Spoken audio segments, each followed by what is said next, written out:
We're live, and we have a lesson here tonight about persistence and how you can learn from it here. And the poster child right now is Kanye West, and I'm here to explain to you all how Kanye West became the comeback kid, and his ex-wife Kim Kardashian fell all the damn way off. It's a hell of a thing for you to see here, but it's a lesson to be learned. All right, how it started. If you'll all remember here, how it started. A couple years here ago, 2022, Kanye West, and just to zoom in so you all can see that there, October 2022, October is the time to remember. October 2022, Kanye West, because of remarks he made online praising Adolf Hitler, the thing about going DEFCON 5 on Jewish people. Kanye West, they decided they were going to cancel him, only this time they were going to go after the money. The Hollywood money men went in and whatnot, and they said, we're going to pull your sponsorships, we're going to ruin you, you'll be nobody. And they sure gave it their best shot, now didn't they? So Kanye West, how it all started there was Kanye sits up here and makes a lot of enemies. And the one thing they were looking for was Adidas, also known as Adidas to the rest of you who don't speak German. But Adidas tells them, all right, we're done with you here. And then they started doing a victory lap. His enemies were saying, oh, he's not a billionaire anymore. Yay. Oh, we don't mean yay. We mean hooray. Yippee for our side. Not yay. That was how it started. And then it began rolling downhill from there. The Gap. First Adidas, then the Gap. They say, we're going to yank your stuff up. We're yanking your stuff off the shelves. We're going to go ahead and ruin you there. And just in case you thought it couldn't get any worse, oh boy, next up, the divorce from his wife is finalized the next month. The next month, people. The very next month, the divorce from his wife is finalized. So, boy, I'm telling you, everybody thought they had him in his position. They thought they had him in a place there. They thought they had him in a place there. And they said, okay. But just to show you a testament to a man's willpower, and Kanye, he took it hard, which is what you would expect. He took it hard. He took it difficult. He put a lot of work into this. He put a lot of work into it. He was having problems, emotional issues. He was trying to hold things together, but not doing a great job at it. But he was conflicted. And that's the thing I want to talk about here tonight, is that he was conflicted. You see, for those of you who do not understand, Kim Kardashian was Kanye West's muse. She was a muse. M-U-S-E. You see, for a lot of, you'll notice that throughout history, a lot of your artistic people, your artistic legends and icons, particularly the men, they had a female who they focused their attention on. They had a female that they focused on. And that was who their energies would go toward. And in Kanye's case, that was Kim. She was his muse. Somebody to fawn over what he was doing. But there's one catch. There's one catch. You see, a man only wants a muse so long as she is lusted over and desired by other men. That's the catch. She has to be lusted and desired by other men. If she loses that ability, then she's not a muse anymore and she's no longer inspiring to him. If he feels he has something he can pedestalize. And I said from this very microphone during the Will Smith debacle at the Oscars, I said that Kanye, the bloom is coming off the rose for Kim because he can no longer respect her because she has gone from being lusted after to being mocked and ridiculed. That was the problem. Once she became being mocked and ridiculed, she lost her value. When he competed when there was a lot of competition to get her and he won the sweepstakes to get her, that was what gave her value, because there were other men of value and she was the hot thing, and he proved he could beat out the competition. That was what gave her luster and shine and value. But once other men were able to mock her, once she became a laughingstock, once the jeers and the mocking and the insults outweighed the men who desired to lust after her, after that happened, she was done. That's when you see the man who gave her value start to say, it's like, yeah, I don't even know if I want you representing my kids like that. Well, then things compiled themselves, and of course there was some going back and forth, which during a time of emotional tumult can be predicted. But the marriage ended, okay? But as I told you all, please keep in mind, you better hope that this is their last hurrah, because if you jump off the train while the train is still going, if you jump off the train while the train is still going, then you're going to miss it. It's one thing if he's peaked, it's another thing if he hasn't. Kim jumped off the train, but Kanye kept rolling. And she most likely figured, well, he's done after this. As a matter of fact, all the folks in Hollywood, the Jewish lobby, anybody and everybody, white supremacists, everything else, they're all going after him. So he's done. It's all downhill from here, and he's off to Wiz Khalifa land. Man, oh man. But what she didn't realize was that all the attributes that he had that she desired and all the ability he had, that wasn't going to go away. Not for this guy. For somebody else, yeah, not for this one. And Kanye West began to turn things around. First and foremost, it starts to turn around with some of the other folk out there. Starts to turn around with them first. First thing that you notice there is that, well, what do you know? May of 2023, just 6 months later, Adidas says that Kanye West losing him is hurting us. They admitted that, by the way, this wasn't an easy thing to do, which is why the lawsuits had to be filed. Well, they admitted, by the way, this guy had value, actually, yeah, not having it. He didn't just implode. The desire for what he offered didn't just implode. We thought we could make it implode like we do for everybody else, but it didn't happen this time. He's still treading water and not having that. We don't have anything to replace it with of the same volume and of the same stature. And this is bad. We don't have anything to replace it with. Oh man, that was your first sign that this is not going to crash and burn the way you might have suspected. Everybody who jumped off the train figuring it's over for him, you might want to think again. This is not quite going the way you thought. And then he sat back, he regrouped, and he showed the world that he was willing to bet it all on himself. That even if nobody else believed, he was willing to bet it all on himself. And he bought that infamous Super Bowl ad. He bought that infamous Super Bowl ad.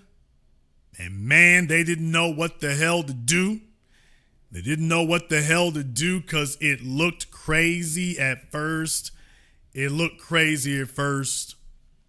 But folks considered it to be marketing genius. When they got done, they were saying it was marketing genius. Why wouldn't it be? Why wouldn't it be? And you have folks going around talking about it's a bizarre ad. It's the ad is bizarre. And the whole point was that it was supposed to be memorable. That was the entire point of it. You sit up here and you hire big marketing agencies and big companies to make you an ad that is not easily forgotten. This was his ad, for those of you who don't remember or missed it. And since we spent all the money on the commercial spot, y'all, this yay, and it's my commercial. And since we spent all the money on the commercial spot, we actually didn't spend any money on the actual commercial. But the idea is, I want you to go to Yeezy.com, YEEZY.com, and I'm gonna write it at the bottom of the screen. And I got some shoes, and that's it. That was the ad, and it was brilliant because it was simple, it was authentic. You knew that Ye had been through some things. You were shocked as hell to see the Super Bowl would accept an ad from him with all the controversy going on. And he sat there and said, hey, we spent all the money buying this ad, so I ain't got money for nothing else. That's why I'm shooting the ad on my cell phone. So, hey, go to my website. It just bleeds authenticity during a time of so much fakeness and fraudulent behavior.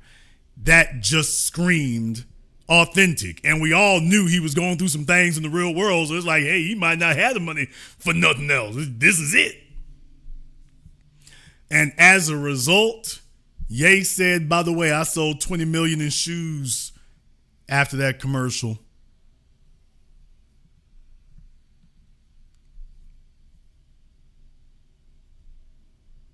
That was what happened immediately. That was what happened immediately, and that was the moment that everybody knew Ye ain't dead.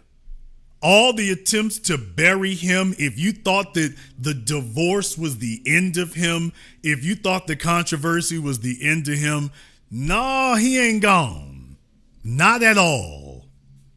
All the attacks in the media, the folks trying to call him a stalker, and all of the crazy attempts to elevate Kim Kardashian and make it seem like she was so great.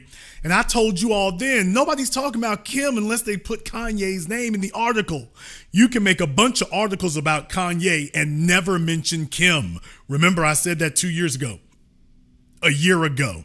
Recognize the markers. You can make an entire article about Kanye and never mention Kim. You are going to be very hard pressed to make an article about Kim and not mention Kanye. Which is why she married him, because Kanye is a success magnet. He's a status magnet. Simply his presence builds value. What Kim could do 20 years ago, with the help of a few plastic surgeons, built value. Kanye being himself builds value. Well, that was when the Titanic began to turn around. That was when the Titanic skirted the iceberg and began to turn itself around. And then after that, you all know where it goes from there. Bunch of things happen. Other folks start throwing in the towel. Well, what do you know? Just a brief reminder to you all here. Well, this was from, well, I'll be damned, October 2024. Damn! Well, what do you see? Adidas says that they are ending their fight with Kanye over anti-Semitism claims. They're throwing in the towel. They're saying that's it. They're going to go ahead and give that up. Now, this was almost 2 years. This was 2 years to the date. You can take a look on your screens, and I find this all to be very, very interesting, the way that this article is written from The Guardian. Adidas says it has reached an amicable agreement with rapper Kanye West to end all legal proceedings between them without any money being exchanged.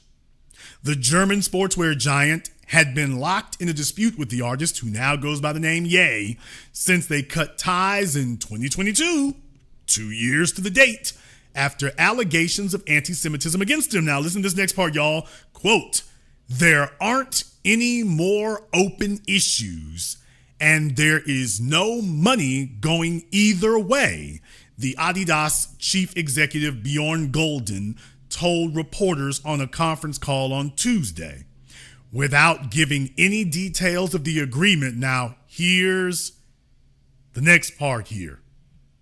Quote, "There were tensions on many issues, but both parties said we don't need to fight anymore. The drama with West," quote, "belongs in the past."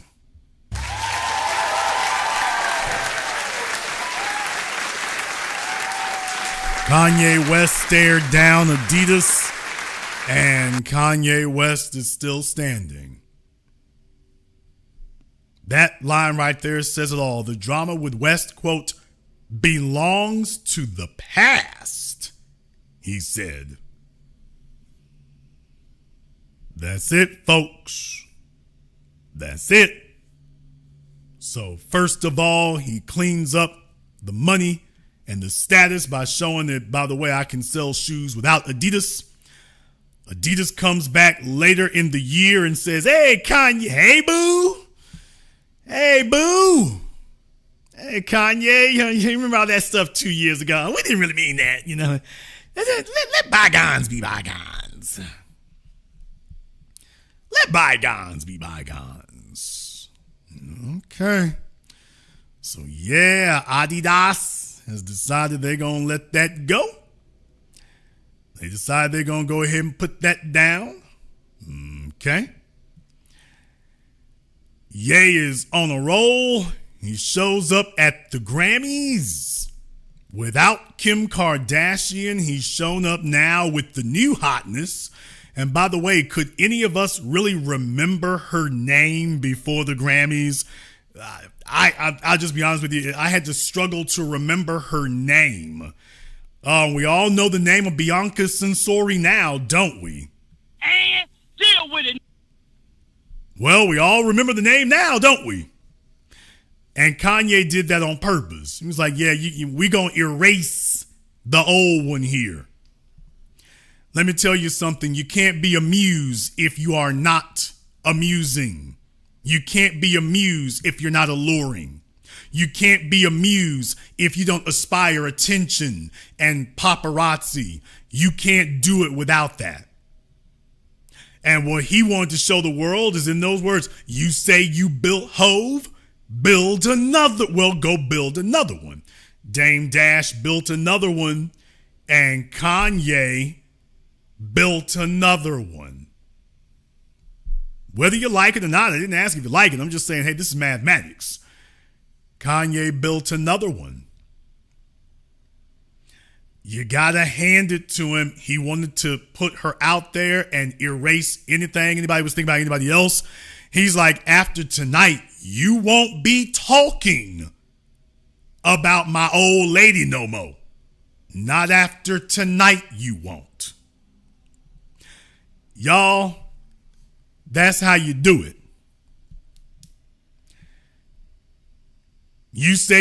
Kim's like, you say you built Kim K, we'll build another one. Ye is like, all right, here you go. Built another one. Oh, man. And then on top of that, just in case you thought Ye was done, he wanted the world to know that now y'all are still talking about him and Bianca at the Grammys. They talking about that more than they did all the musical acts winning awards. Kanye was like, by the way, just in case you think we done, we might just pull up at the Super Bowl. What? He said, by the way, yeah, I know y'all remember what I did last year for the Super Bowl. Me and Bianca, we might just pull up at the next one. We might just pull up for that one. Y'all, Kanye West is the comeback kid. 2 years of dragging his name through the dirt. But let me tell y'all, success is the best revenge, and a comeback is the best success. If you all are feeling what I'm putting down here tonight, give me the money bag emoji in the chat room and hit the likes button for me. It's over 1,700 people in here live in just the first 20 minutes. I know we're a little bit unannounced tonight. I'm on the road, so forgive the background noise. Got some things going on and happening here. But if you all are feeling it, what I'm saying here tonight about becoming the comeback kid, overcoming all the odds and the obstacles, all the doubters and the unbelievers, the people who would try to undermine you. If you are feeling that, give me the money bag emoji and hit the likes button for me. If folks don't like it tonight, I'll go ahead and shut it down a little bit early. That's okay too. But I just felt that, by the way, with everything else going on out there, I wondered if anybody made this observation that Kanye West just showed y'all what it means to be the comeback kid.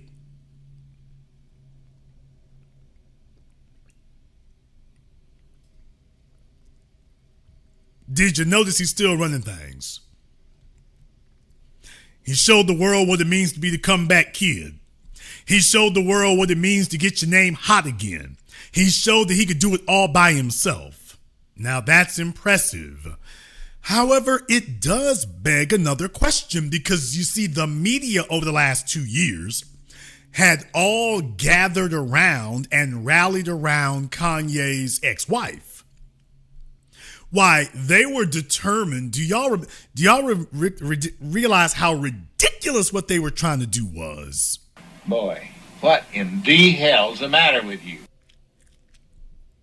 Folks, do y'all remember that they were actually trying to convince all of us that Pete Davidson, druggy comedian in quotations from Saturday Night Live, that he was going to somehow take the place of Kanye West? Y'all remember that? I mean, I've done several programs about it, how the media attempted to gaslight the world into thinking that Pete Davidson was going to take the place of Kanye West. And if you'll all remember, I was beating the drum like a sledgehammer, saying that this is insanity and ridiculous that anyone would even suggest that Pete Davidson, who was driving Kim Kardashian's Rolls Royce to the store so he could pick up cigarettes, was somehow going to replace Kanye West, who had bought that woman not 1, not 2, not 3, not 4, but 5 Maybach GLS 600s.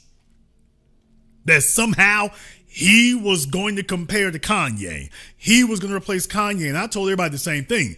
It doesn't matter, because first of all, he doesn't make as much money as Kanye does. But regardless, Pete, dude, you're a downgrade. People are laughing at you. And this woman don't want to be laughed at. She lost status being with you. That's the problem. She had status with Kanye. She lost status with you. And it doesn't matter whether or not the man is a millionaire or whether he's middle class. Fellas, remember this. I've taught you for well over a decade and a half since those studies came out. The most important thing to human beings, the most important thing in the human psyche is status.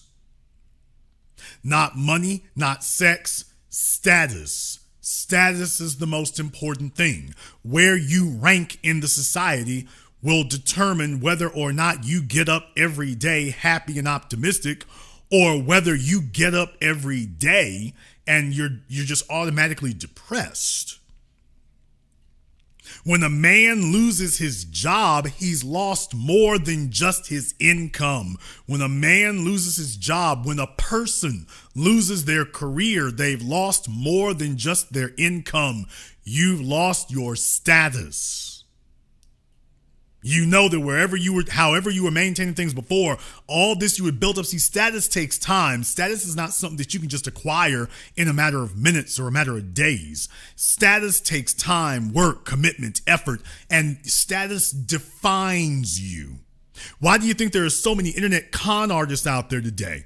Because they want status, because status defines you. It's not just a nifty, cute little thing to have along as an accessory. It's a defining attribute. And Kanye was able to deliver status.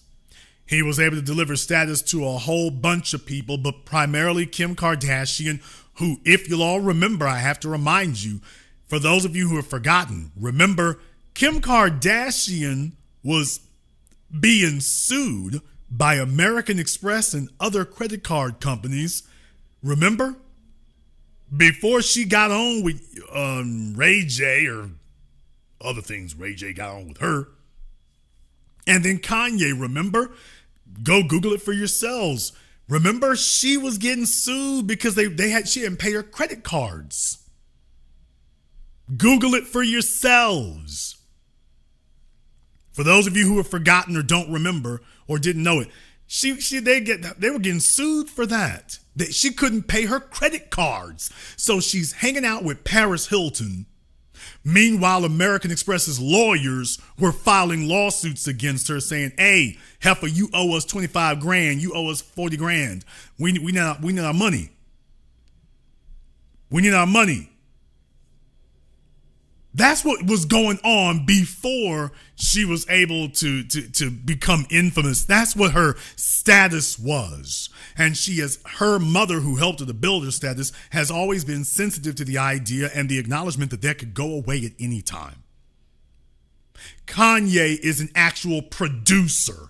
Kanye actually does something. He doesn't make money from being cute or having sexual implants. He actually produces things. He has a vision. He's got a catalog of music that makes money. He's mobbed up with other creative people who make money. He is influential. Him walking into a room makes things happen. And I'm not talking about makes things happen like people stare. Kanye West walks into a room and people start checking their wallets. They start checking to see how much bread they can break. They start checking to see how much money they can spend, because you don't want Kanye to leave the room because there's going to leave money on the table. That's what having Kanye on your team does. You can't say that about Kim. You got to already have something going on, and maybe you can add her to it. Kanye West, if he gives you the nod, things are going to start happening. He's going to put you in rooms you can't get yourself in. Yeah. I know he's on Twitter tweaking. I know he's on Twitter tweaking. He's tweaking about his wife, he's who are the 5 sexiest women in the world, whatever, my wife. So he doing that. Look, Kanye is feeling himself, and I'm going to let it ride. I'm going to let it be. Yeah, I know he's been posting about Nazis and Hitler. I get that too. Look, Kanye is doing Kanye stuff. But the bottom line is, by the way, the rest of the world counted him out, or at least they were hoping he'd be out. And that wasn't the way it went. Although this does beg a question now, doesn't it? It does beg a question. By the way, what the hell just happened? Let me see what in the hell just happened here. Wait a minute now. What is going on with this? Y'all, I just saw my likes go down. What the hell was that? My likes just got cut almost. I lost like 300 likes. I don't know. Did I get a bunch of dislikes? I don't know what happened there. I got my likes dropped. I don't see how in the world that happens. Okay. Now that I said something, the likes have popped back up again. Is that YouTube? Like, oh, I didn't know the nigga was looking. Okay, y'all. They doing something funny with the numbers tonight. Looking real funny style. Real funny style. In any case here, however, Kanye is doing his thing. He's overcome the odds. The world is looking at him. What's happening over there with Kim? By the way, whatever happened to Kim? We don't hear very much about Kim anymore now, do we? We don't hear very much about Kim at all now. Wonder what happened. What happened with Kim? Got to be something. She has to be doing something interesting there. Oh, wait a minute. This is what's happening to Kim. Oh man, Kim Kardashian says she, quote, will never do a roast again after getting booed at Tom Brady's roast. Damn!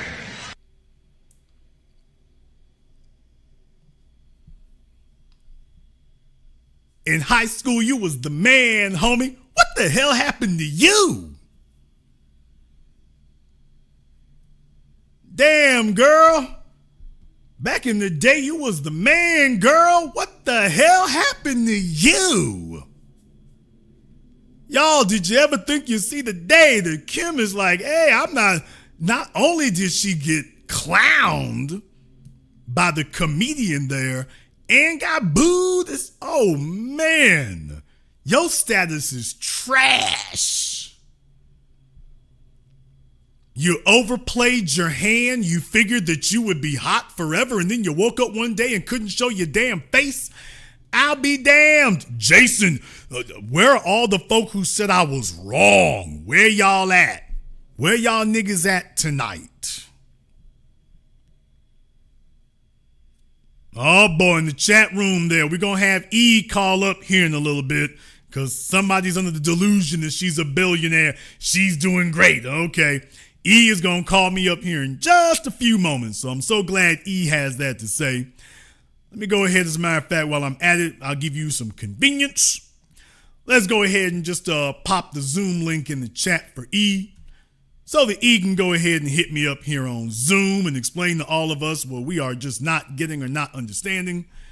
Since very, very clearly we've all witnessed the exact same event, but they have a completely different outlook on how things are going. So here's the link for you there. E, let me go ahead and pin that to the top of the chat room there so you can go ahead and give me a buzz up on Zoom and you can explain to all of us about how great Kim is doing, because Kim is sitting up here having a damn breakdown and you jumping up talking about she's doing just fine, everything great.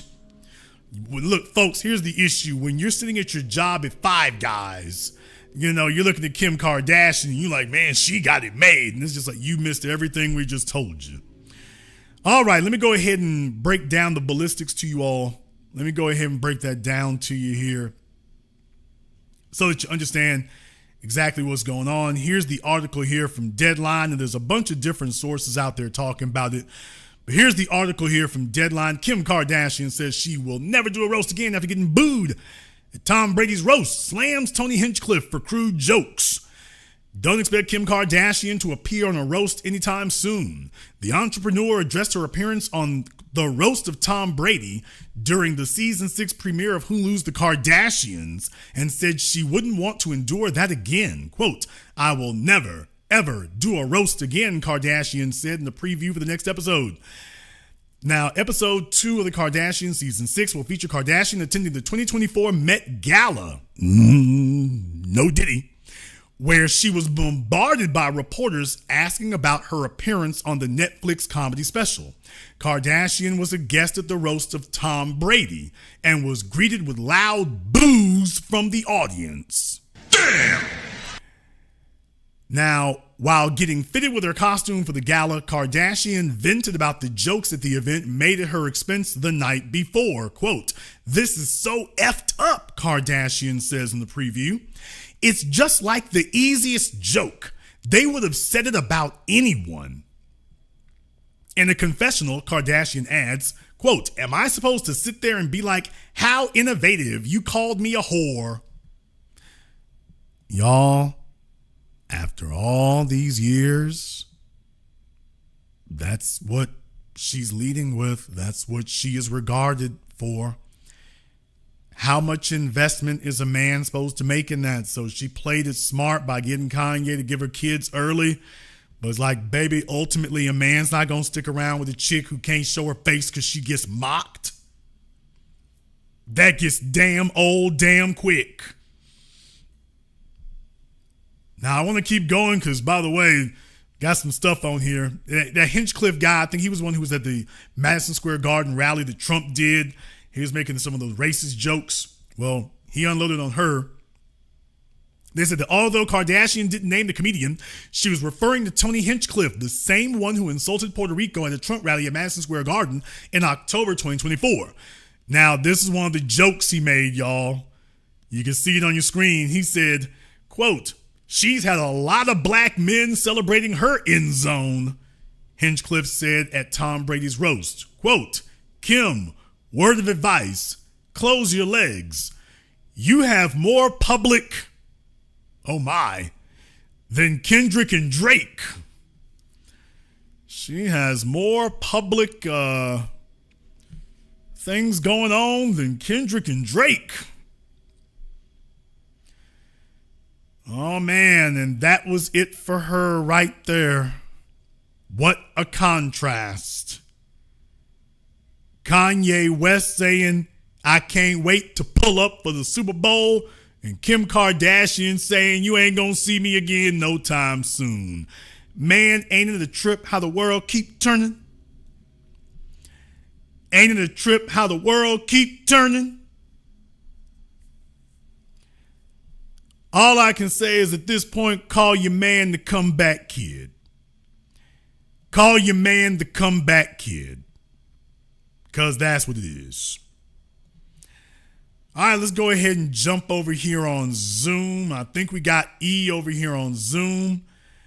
All right, E. Where you at, E? There you go. All right, E, why are you looking like Bill Dukes? I've been told that. Okay, well, it must be the truth then. Yes, sir. I agree. All right, dude. Now, you trying to tell us that Kim gonna be all right? She's a billionaire. So what I mean by that is, okay, she's rich. All she has to do right now is just raise her kids, right? Because I believe that Kanye was the last train leaving, basically, right? Because who's going to date her? Like who? So she just got to raise her kids, run her business, hopefully stay out of the limelight, and just, because I think Kanye West was basically the mountaintop. It don't get no higher than that, right? Because socially, any man who's even at that level, why would he date her? So that's what I believe. That's all I'm saying. Let's address a few things here. First of all, sir. E, what do you believe Kim Kardashian's business is? Well, I know she's in a number of businesses. I know she's got that apparel company that she's made a deal with the NBA, those tight things that people wear. I know she has that deal, and I know that's a pretty lucrative deal. She's got probably some, if I remember correctly, other companies dealing with women in makeup and womanly products and things like that. But let me say this, though. I do believe that Kanye had a very positive influence on her. He taught her how to dress. He taught her how to how to really present herself in a really good way. And but like I said again, I think Kanye was the last man leaving. I don't even. Let's go ahead and address that. Yeah. First of all, Kim Kardashian only has one product. That's herself. Kim Kardashian does not make anything. She never has. That was not what Kris Kardashian set up. Kris Kardashian set them up to make a name so that they could license their name, which that's basically everything you just named. Only you added an element to it that's not actually accurate. She doesn't make anything. She goes around like Donald Trump did and licenses her name. So I've stayed in several Trump hotels, and the truth is that most of those things, the golf courses and stuff, most of that was like licensing the name. So he would very quickly and easily license it. That's what Kim does. That's what the deals were for. Those are the deals that her mother made. The reality show and whatnot, they don't make any money off of that. Reality shows don't make any money, folks. They don't. The reality shows are put on by the networks, and everybody knows the deal is strictly for marketing. Don't believe me? Go Google the Real Housewives of anything you want. Go Google Wild 'N Out. Go Google any reality show. They don't pay anything. That's for promotion. So it's not like you ink some multi-million-dollar deal and you getting $300 million because television doesn't pay anymore because it can't. All the action is on the internet. Okay, well, they're on Hulu. Once again, reality shows don't pay like that. That's just free marketing. That's really offered to you as free marketing. So it keeps your name out there, and hopefully you can parlay that into something else. That named all those other things. Now, I'm not saying that Kim is broke by any stretch of the imagination. However, Kim Kardashian is not like Kanye. She doesn't make money from making things. She makes money from having her name out there because her name is what she sells. That's what she makes money off of, is selling her name and keeping her profile up. That's just like being on the internet, though. You're hot on YouTube and then that could disappear on any day. After that, there's no money coming in. Now, let's go on to the next thing. Let's just say, for example, and I'm just spitballing here, let's just say that Kim herself brings in $20 million a year. Let's just say that. Half of that's going to go in taxes. They've got entourages and other expenses to pay. So the truth of the matter is, I got to tell y'all, I know a number of folk in Hollywood. I'm very familiar with it. Most of these people, it's only the very top A-list people who are really set like that. Kim, her job is to look extravagant and to look wealthy. That's her job. She's like, that's the image that they're selling. So they have to do that. Well, certainly you're getting $200,000 a month for Kanye's kids. Well, that patches up some holes there. That's nice. But other than that, what I'm saying is that that's a very precarious situation. If her name implodes, and at this point right now, what else would happen? If her name implodes, there's not a bunch of stuff that she makes to maintain it. It's not the way, that's not really what they have. Now, because her younger sisters have done much better than she has, actually. But then again, that's after the family name got hot. Kris Kardashian they already had connections off of Kim, so she had fine-tuned it and could really get Kylie and Kendall off really, really fast. And that's great. That's wonderful. But that's not Kim. Also, remember, they actually have to pay money to their mom. What? Oh, I forgot to mention that. Y'all do remember they have to pay her, remember? Because she's their manager. Right. So they have to, all the gals have to pay a percentage of their money to her. Mm-hmm. So I'm just saying, when you start knowing, and then when you look around, they all living in the same damn house. So when you start adding all that up, you start realizing, are you sure how much money they actually have or how solid that is? If Kim Kardashian stops being a name, what replaces it? Now, I didn't say she's going to be living under a freeway overpass. I didn't say that. But the bottom line is she makes money off her name. That means she makes money off of her status. Kanye's got status from what he does. She has status from a name she's made. Not anything else. She doesn't make any products. She doesn't do that. Now, as far as being a billionaire, once again, remember you're talking about, quote, net worth. Well, remember, that's not income. She doesn't have $1 billion she can put her hands on. She doesn't have $500 million she can put her hands on. She doesn't have $100 million she can put her hands on. But what they are, and this is where you get into a very murky zone, because when you talk about net worth, when Forbes and other outlets add it up, you're also adding up the value of a person's name. Now we're getting into an estimate. In her case, technically speaking, because that's all they license, you could add it up to $1 billion. Sure. If you max out how much people would value it at and whatnot, yeah, that sure, you could have $1 billion there. You certainly could. Although in her case, I'm pretty sure it's closer to $500 million. Her younger sisters are confirmed. In Kim's case, I think that's going to be closer to half. But that's not income. That's not income. The other thing is, have you all noticed you haven't heard about all that extravagant spending anymore? When she was married to Kanye, remember she had that meltdown because she dropped one of her earrings in the water when they're out there skiing? Remember that? Y'all might not remember it, but she had a meltdown because of that. The Rolls Royces, the Maybachs. Well, that was all when she was married to Kanye.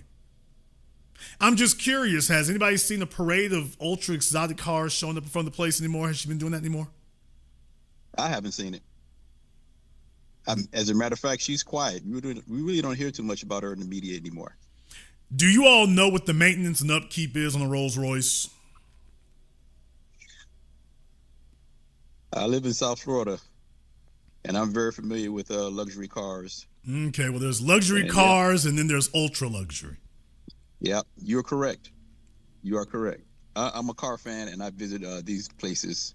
Then you're aware that when if you're in West Palm Beach or any place like that, then y'all know, especially in Southern Florida, they have a bunch of Rolls Royce dealerships, and Rolls Royce is one of those things like Koenigsegg, like McLaren. They have parts that wear out, and then they have parts that time out. And they're bespoke. There is no aftermarket for Rolls Royce. You go to Rolls Royce for your parts, or you don't get it. That's it. You go to Rolls Royce for maintenance, or you're taking your chances, but you go to them and you don't get it. I'm bringing that up to say that once you start paying, you don't stop paying. So if you're going to own a Rolls Royce like Kim does, that's going to be in your ass pocket for as long as you own it. And you can't get it out. Right. Well, that's cool when you got Kanye paying the bills. Or at least spotting some of them bills for you. That's a whole different thing when you got to start paying for your own oil changes now. Your own maintenance now. That's a different matter. All of a sudden you start downsizing and the public don't know. Right. We'll all just look up on VinWiki and Ed Boley and it'll be showing you one of Kim Kardashian's Rolls Royces. So when you consider that, it's like, that lifestyle gets very, very expensive to maintain. A lot easier when Kanye is there. So in the real world, what I'm saying is that those are really vestiges from when she was with Kanye. That was the image she built up. Hell, she's hanging out with Lala Anthony and them now. I will tell you one thing. Kim Kardashian wasn't getting mocked and roasted like that in front of Tom Damn Me Brady when she was with Kanye. Right. That's going at your name. That wasn't happening when she was with him. Brother, you can't take a bunch of incidents like that happening in your face with people showing open contempt and your name still survive. You can't do that. Right. That's a bad spot to be in. So is Kim going to be broke if you call being all right? Well, is she going to be under a freeway overpass? No.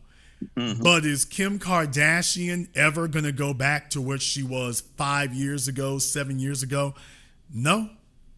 And now we've seen if Kanye keeps going, that's going to be Bianca's inheritance. And the point that you made, by the way, who's going to replace Kanye?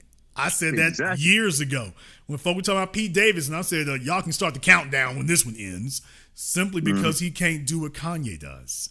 And what I didn't mean that he can't be an entertainer. What I meant is, dude, you don't have the status.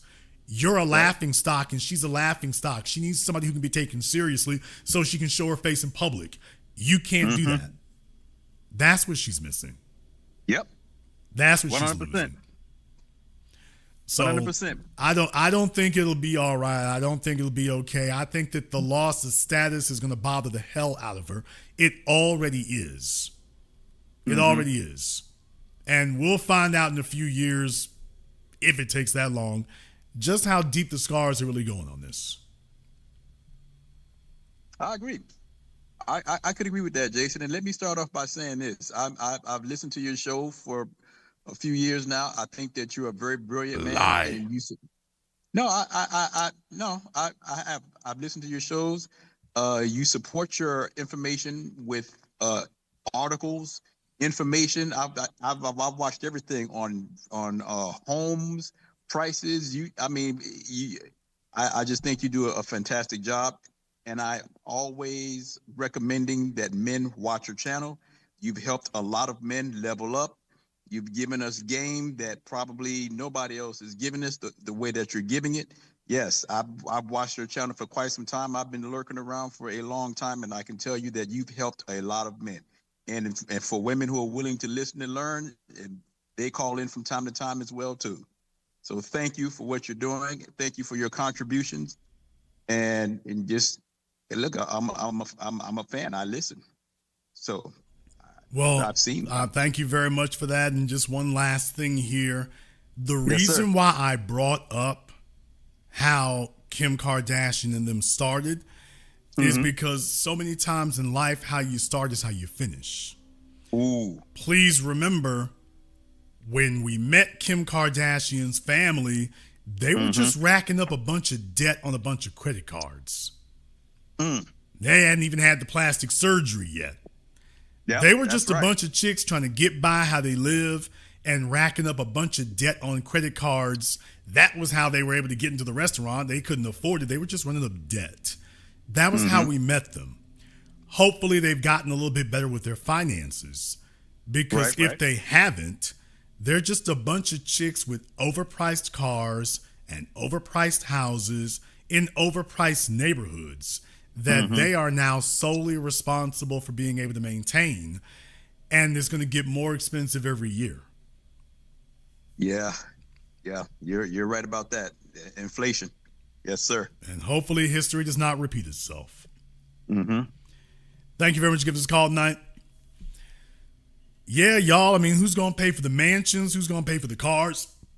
Who's going to pay for the next one? What? You got one Rolls Royce. Now we need to know who's going to pay for the next one. Who's going to pay for the one after this? Who's going to pay for that? People, most of y'all do not understand that there's a reason why most of these Hollywood folk cannot retire. They can't. I didn't say because they don't want. They can't retire. They can't. Folks, Will Smith can never retire. Will can't. When you take a look at that place, when you take a look at his wife, when you take a look at their life, that man can't afford to retire. He's got to do like Tom Cruise. People, Tom Cruise is going to work till the day they bury him. You can't do what Tom Cruise does and build up what he did and go back home. It doesn't work that way. Tom's married to the game. He's going to be doing Mission Impossible movies until he drops. Because he's got to. Don't believe me? Sylvester Stallone. Damn! If you don't believe me, Sylvester Stallone. Still out there. These dudes that we grew up with back in the 80s, you thought they was paid and had the money then. Still out there. Eddie Murphy, you thought them divorces were free or cheap? Somebody in the chat room talking about Harrison Ford, Robert De Niro. Come on, people. Come on. I know you want to believe it. You want to believe that if you made $100 million, you'd be like, nigga, that's the lottery. Bye. You ain't going to see me no more. That's not the way it works. It doesn't work that way. There's so many of you. I wish you would go back over the numbers of these people who you thought were Hollywood icons, and the numbers are so big and whatnot. And have you asked yourself, by the way, they ain't stopped working. Jim Carrey just came, and remember, he just said he had to come out of retirement. Quote, I need the money. People, how much money did Jim Carrey make from the 90s until 2015, man? Take a look at that run. Take a look at the run that Jim Carrey had. You talking, and he was a white man getting way more than his In Living Color alumni did, who made him what he is. And he was like, yeah, I got to get back at it. I need the money. Do you understand what a divorce will do to you when you got $100 million? Do you realize what a hole that blows in your finances? If you lose an endorsement deal, because you're projecting out, you got employees, you got contractors, you've got taxes and how you're calculating them, because you might not be able to pay them for the previous year. You're going to have to catch up the next year. Do you realize how you have to juggle that? Mel Gibson, people, Mel Gibson, Hollywood director, you don't have to worry about money, folks. You realize that Mel Gibson is talking about making another Lethal Weapon movie. What? Listen to me. Mel Gibson is talking about making another Lethal Weapon movie. I didn't say a new film franchise, Lethal Weapon. It's like, wait a minute, ain't you supposed to be a director? And talking about making another Lethal Weapon movie, that's a payday.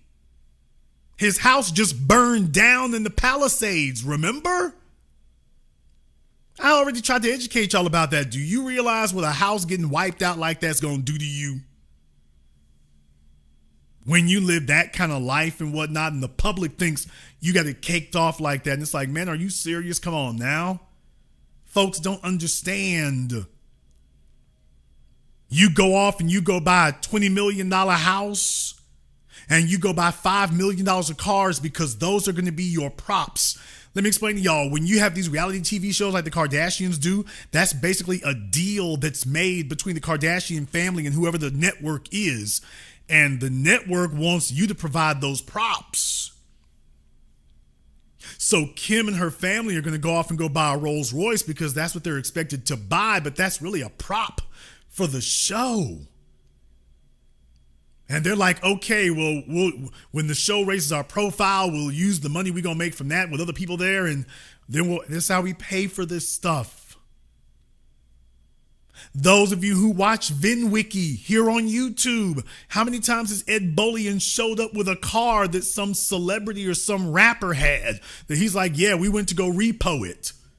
We went to go tow it away. Hey, I just sold it. I just bought it. And nobody's going to tell you that. I'm not wishing ill on anybody. I'm just saying, by the way, you have no idea that the image these people have, the images, they're selling that, man. If it has absolutely no relation to reality, it don't matter. Yes, why do y'all think you have so many Fast and Furious movies to the point that they become a comic strip joke?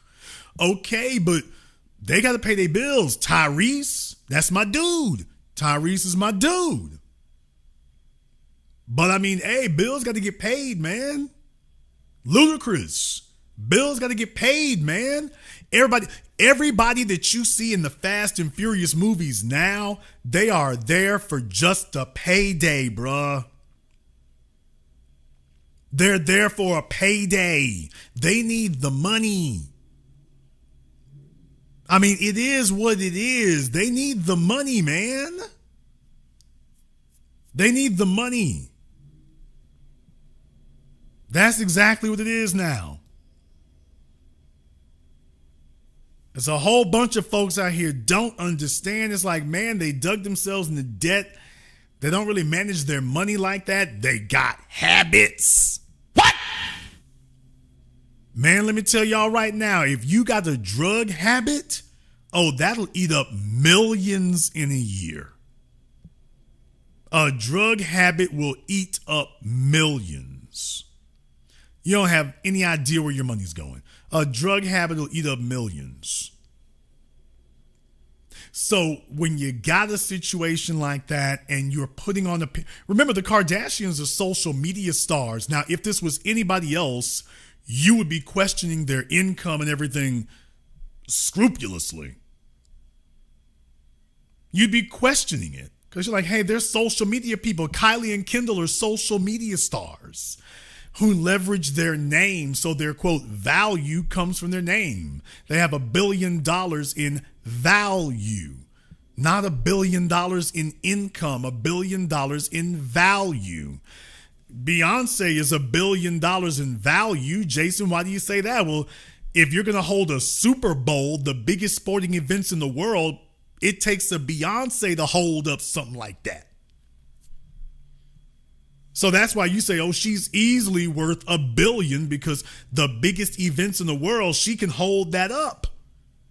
She can put that on her shoulders.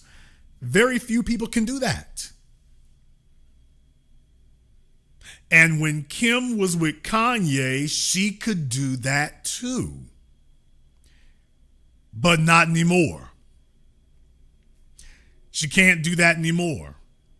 Nobody's asking where Kim's next event is going to be. Nobody's asking about the next product there. We recognize who she is, but she's lost respect. She's lost status. When you become headlines for people mocking you and making jokes about you, that ain't good. That means we don't have anything else to talk about when it comes to you.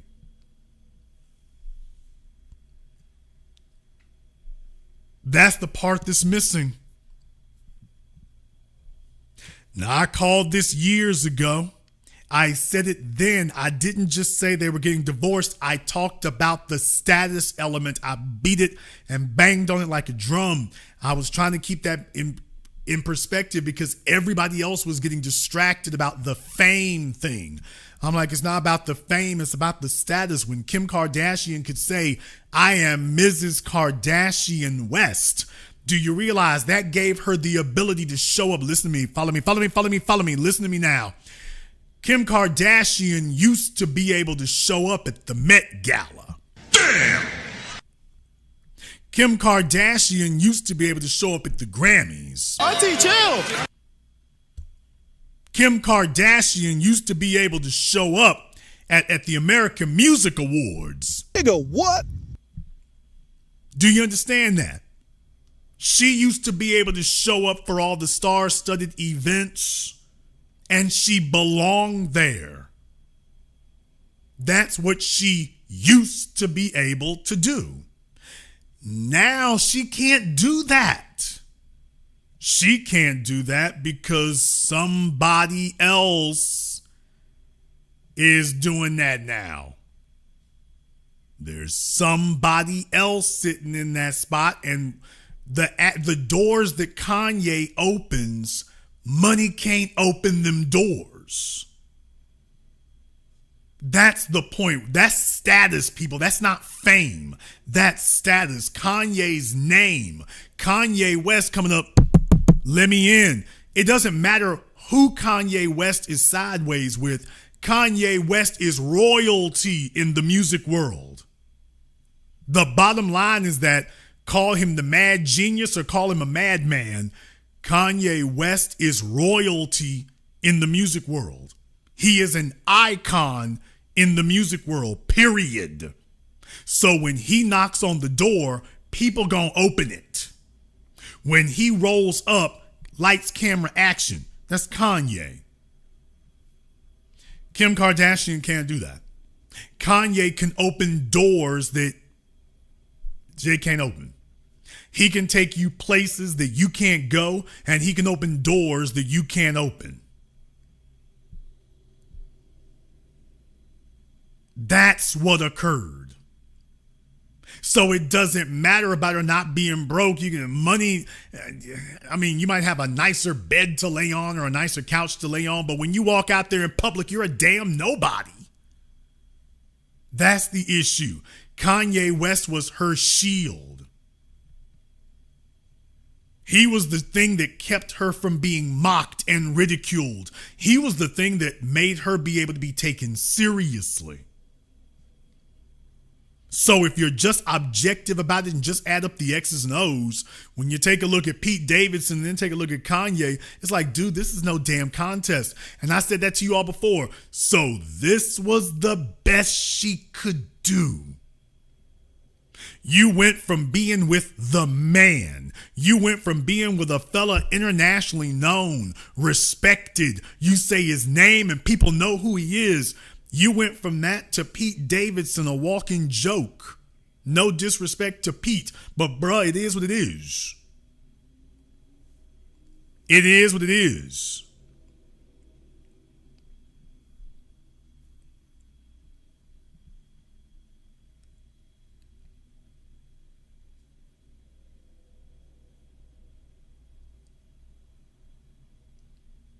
Raw Rants, I'm not really sure what you mean. Why don't you go ahead and give me a call up and explain? I'm not sure what you mean. Not really sure what you mean, but I'm pretty sure we can work it out. So go ahead and hit the Zoom link up there since clearly you have something to educate us on.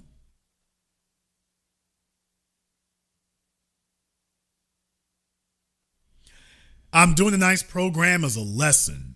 I'm doing a nice program as a teaching moment.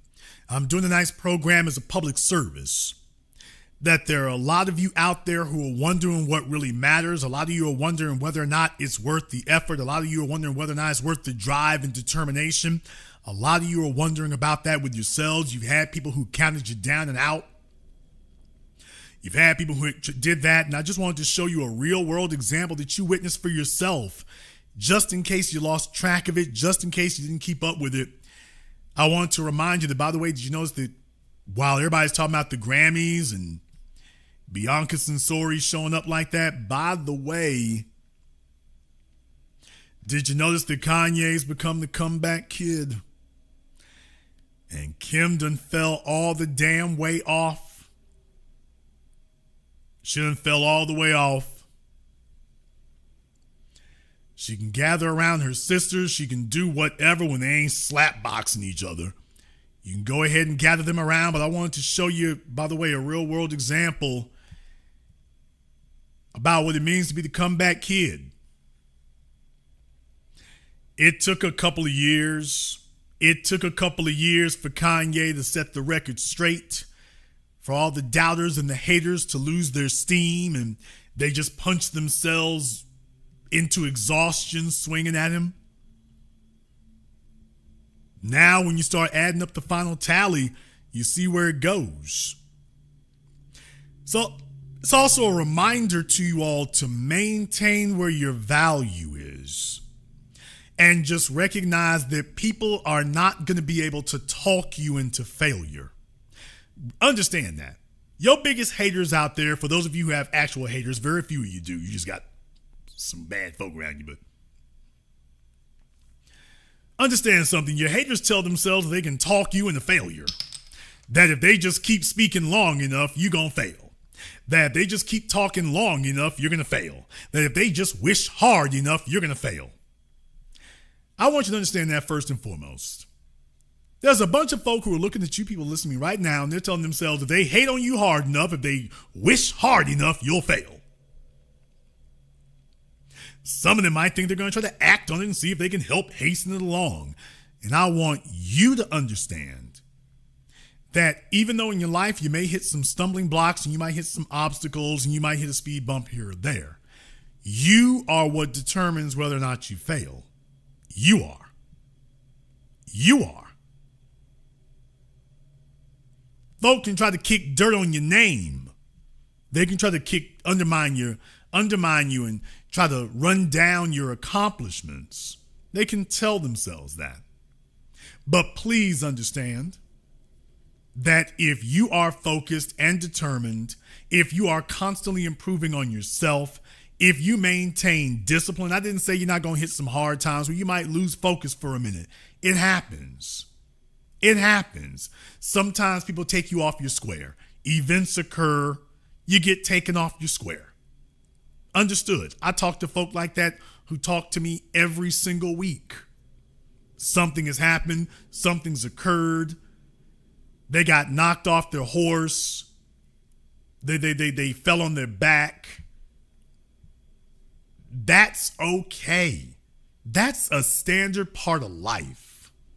That part right there.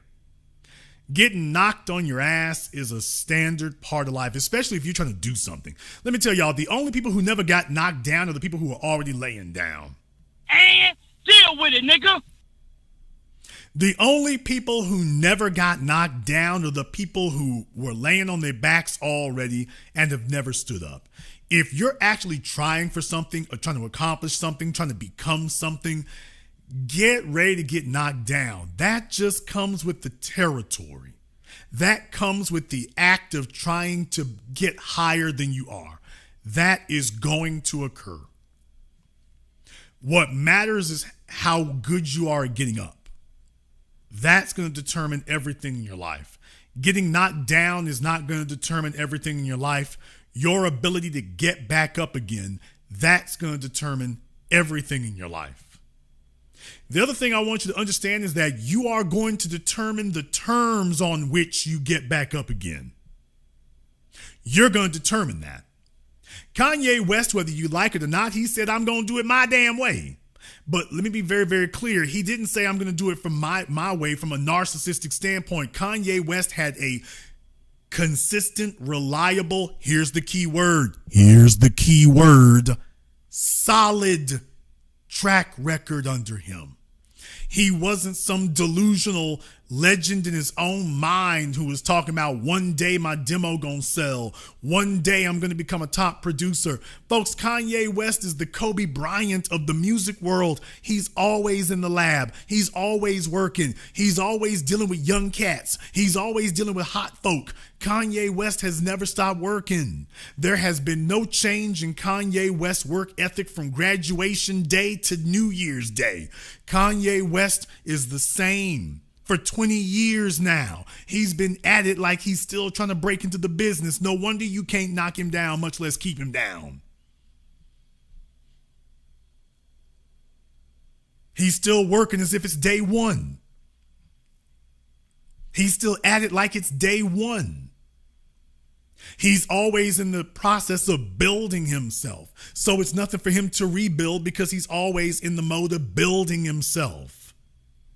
And you telling yourself that you're going to knock his feet out from under him. Kanye West has always been of a mind about that. And while he would have liked for Kim to make the whole journey with him, that's the next part of it, is understanding what Nipsey Hussle says. Circle got smaller, everybody can't go. Circle got smaller, everybody can't go. The truth of the matter is that Kanye didn't build Kim Kardashian. No, he built Kim Kardashian West. Damn! Kanye didn't build Kim Kardashian. He built Kim Kardashian West. He built the respectable one. He gave her the ability to go talk in respectable rooms to people. That's what he gave her. She's been trying to recreate it ever since, and it's not really kicking off like you would have thought. That's the thing. It's not really happening the way she told herself or her mama had hoped it would. I was the guy who told you all there's not going to be another Kanye. Jay-Z was already taken. She took Kanye because he was the number one eligible bachelor left. And that was it. That was it. And I want every man in here listening. I want to talk to the men specifically here. Don't be a legend in your own damn mind.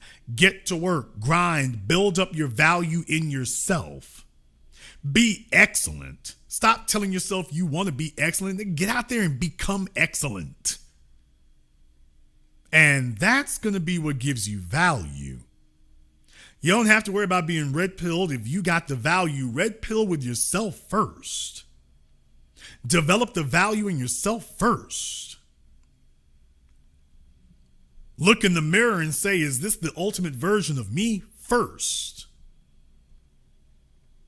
And then everything else comes together.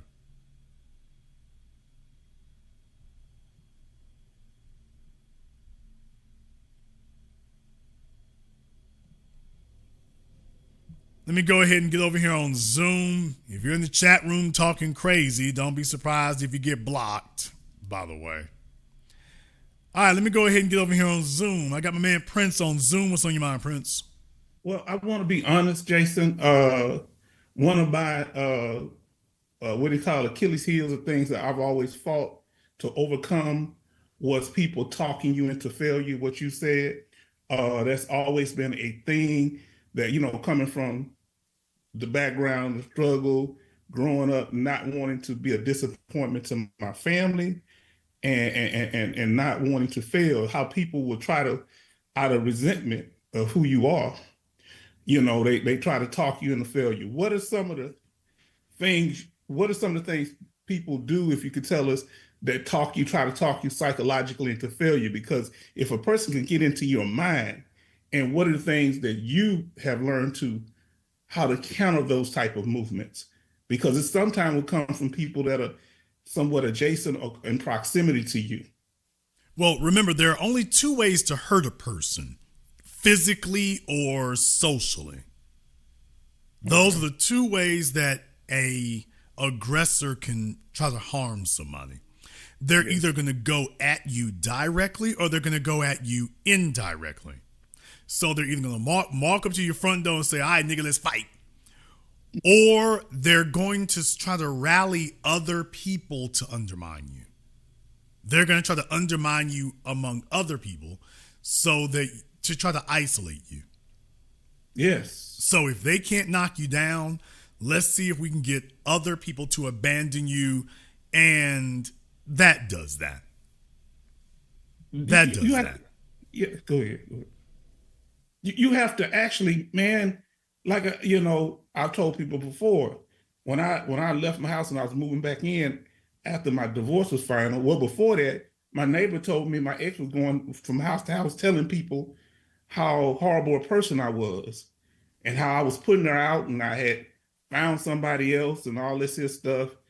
And how do you adjust overcoming when you're in a situation where you don't have, I'm not a person that explains myself to nobody, but given the way things are, how do we just continue to be focused?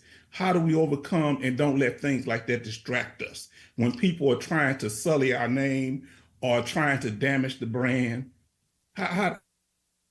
Well, first of all, pain is an indicator that there's something wrong. Pain serves a purpose. Pain is not a useless artifact. Pain is a deliberately engineered, constructive one. That's what it is. Necessary? You said it's necessary. Pain is absolutely necessary. That's an automatic response that lets you know something is wrong. Yeah. Even if we can't tell you exactly what is wrong, it's an alert that lets you know something's wrong. Yes, sir. Something's wrong. So I'm not a person who believes in ignoring that. I'm with you. Anybody here who would think otherwise, I'm not saying to ignore that. If people are attacking you either directly or indirectly, I'm not telling you all to ignore that. You need to be aware of that. If people are trying to hurt you, you need to be aware of that. Especially if they're people close to you. If they're people who have access to you. Now, that matters. In the chat room, Shemaine, I'm explaining it to you, so take notes. Like XL1 is doing. Take notes. You should care when people are, what people say, because for case in point, I am very concerned about what my CPA says. What? Why do you care? But why does he care what people say? If those people are your CPA, if those people are your banker, if those people are folk you do business with, yeah, that matters. Please understand, your reputation is what precedes you before you walk in the room. Right.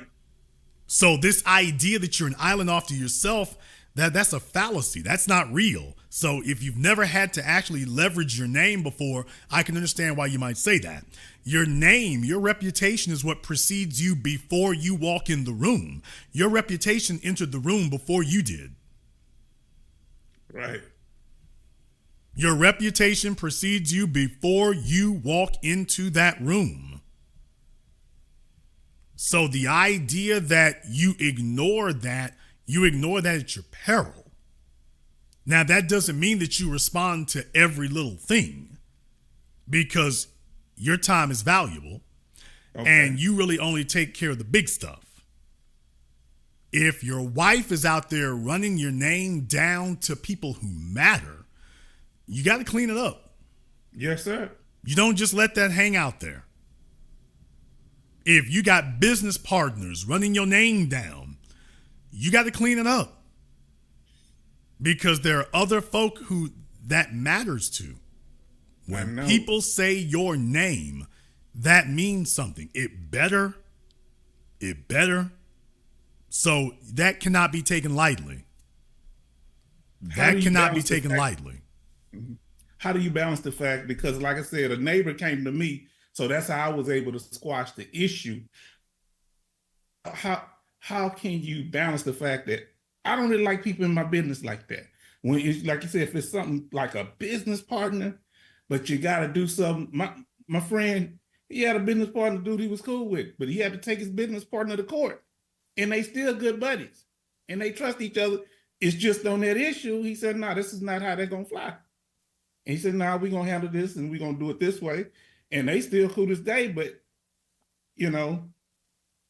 Well, I mean, when it comes to financial, commercial business, that's one thing. If you got that kind of issue with somebody you sleeping next to, we got a different problem. Oh, boy. Because you have to close your eyes around this person. Your friend can do that because he don't sleep with that dude. At least I'm assuming he don't. And what I'm saying is that the other fella's access to him is limited. That's the difference. If they are your commercial business partners, then their access to you is limited. Right. The person you're sleeping next to, their access is unlimited. They've got they have the same access to everything you do. They sleep right next to you. They've got unlimited access. So that has to be treated differently. Yes, sir. So if they move in that type of way, a woman or a man that someone's dealing with, does that automatically change their status? If they're sitting out here openly trying to contaminate your name? Or are there any situations where they can get an reprieve? Okay. When somebody bears their fangs, you would be well served to never forget that. And I'm not a person who believes in giving somebody the ability to bear their fangs more than once. Gotcha. And by remember, a snake doesn't bare its fangs unless it's about to attack you. Right. I'm not talking about somebody hissing at you. Somebody bears their fangs. If somebody demonstrates a real world concrete effort to harm you, I'm a firm believer you don't let that happen twice. They don't get the opportunity to bear their fangs twice. You get an opportunity to bear your fangs once. Once you show me that you're willing to do that, it's like, okay, from here on in, I can't just make sure that you don't have the ability to hiss. I got to make sure you can't move anymore. Right. So there are never mitigating factors. What if the woman says, oh, I just lost my parents. Oh, I'm going through hormonal changes, or I'm going through postpartum depression or whatever. Is there any mitigating factors at all? Here's the problem with what you just said. There's a simple logical fallacy in there. Well, you see, I was just on my cycle or this, that, and the other. So what you're saying is that I can't have you around when you're on your cycle. Real talk. That's what you just told me. God. That I can't trust you 23 days. I can only trust you 21 days of the year. 21 days of the month. But you punishing her for being a woman now. No, I'm not punishing anything. You've told me that you are a threat. I'm not punishing anything. You said I can't trust you under these circumstances, and this will be a regular occurrence. My job is to be the best version of me. Your job is to be the best version of you. Your job is to make sure that I can, not to articulate to me reasons that I can't. So if you're going to tell me that there are circumstances under which I cannot trust you, well, why don't I just alleviate that problem altogether so that I don't have to keep taking that into account? Because you see, I can't sit up here and keep looking, oh, what day of the month is it? Looking over your shoulder. I got business to take care of myself, and I have to interrupt that so that I can check and see what day of the month it is. I got to check on your family to see how they're doing, because that's going to have a concrete effect on what I'm doing. That's too much chaos. That's too much instability. Right. It would be one thing if that's just a once in a blue moon occurrence, and even then if it's limited. But if this is going to be major upheavals, I'm a firm believer you only get one major upheaval. You'll never get a second one.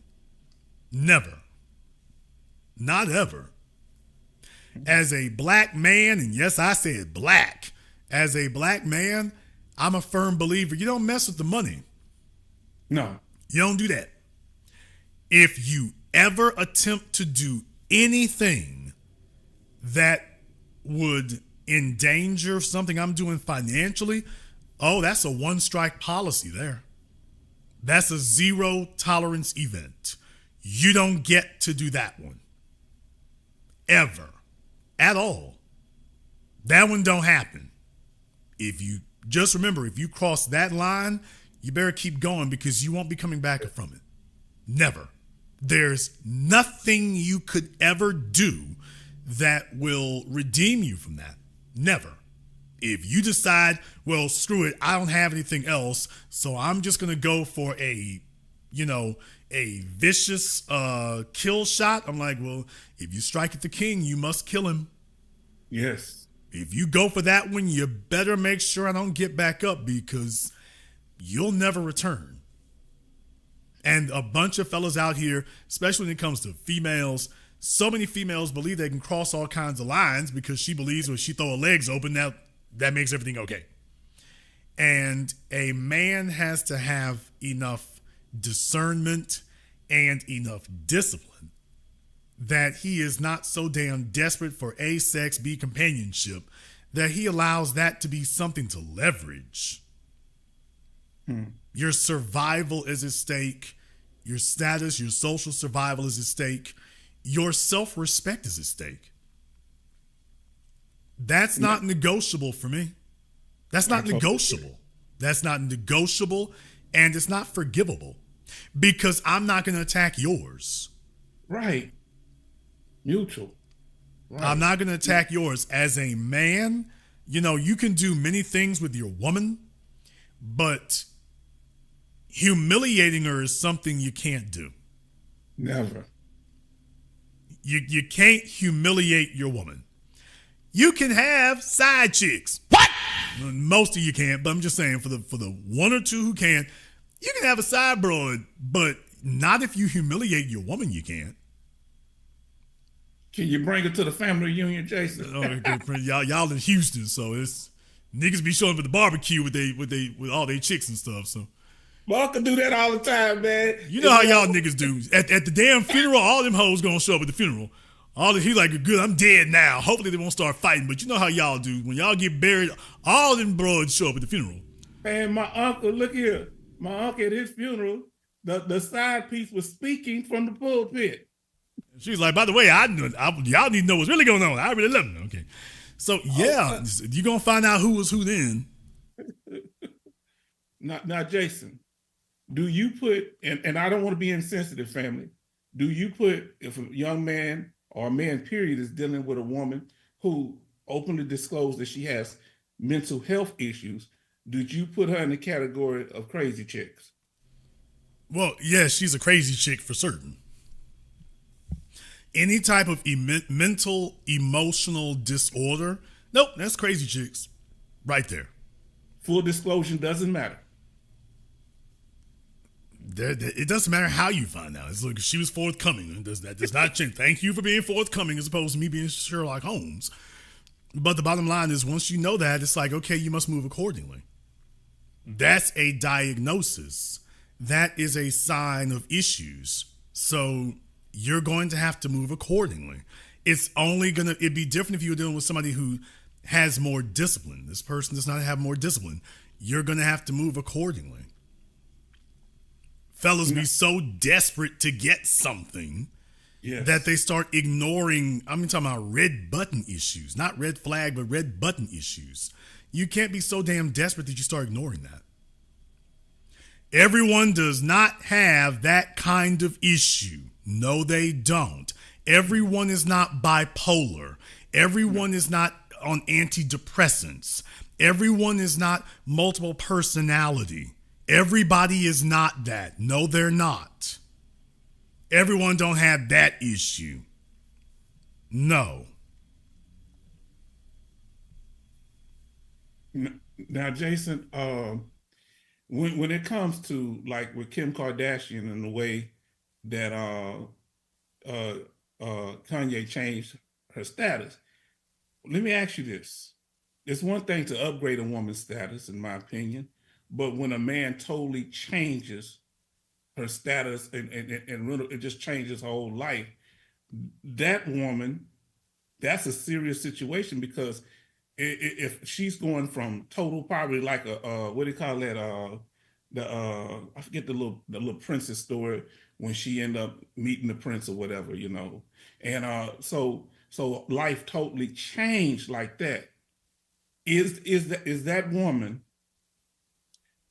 is she going to ever really be compatible with another man when she went from nothing, another man totally transformed her? Now she may be at an upgraded status, but where does a woman like a Kim Kardashian go from here? Is it just the used to be celeb graveyard? And I'm not trying to be insensitive. I'm just saying she's totally exposed where that she has no man's protection. And what man was going to come there to try to defend her after she's being insulted like that? Usually what would happen is they would be able to go find some old dude in Hollywood somewhere, or some old magnate somewhere who's looking for some nostalgia sex. So that's usually what happens to them. When you talk about folk like, what was his name, Dawn from In Vogue or whatever. Yes. Usually, I mean, if they do get somebody else, it's going to be some old dude from somewhere that you never heard of. And he's willing to go ahead and trick it off, and because he's looking for some nostalgia sex. You get Janet Jackson long after her prime. You get Mariah Carey long after her prime. If you're willing to wait your turn and you ain't got nothing else going on, and your money means less to you than your dignity means less to you than your money does. So you're willing to leverage your money over your dignity, and you're willing to go ahead and do that. So there may be some old dude out there somewhere, that his name doesn't mean anything to him anymore. And he's willing to go out like Anna Nicole Smith's husband did, when he died.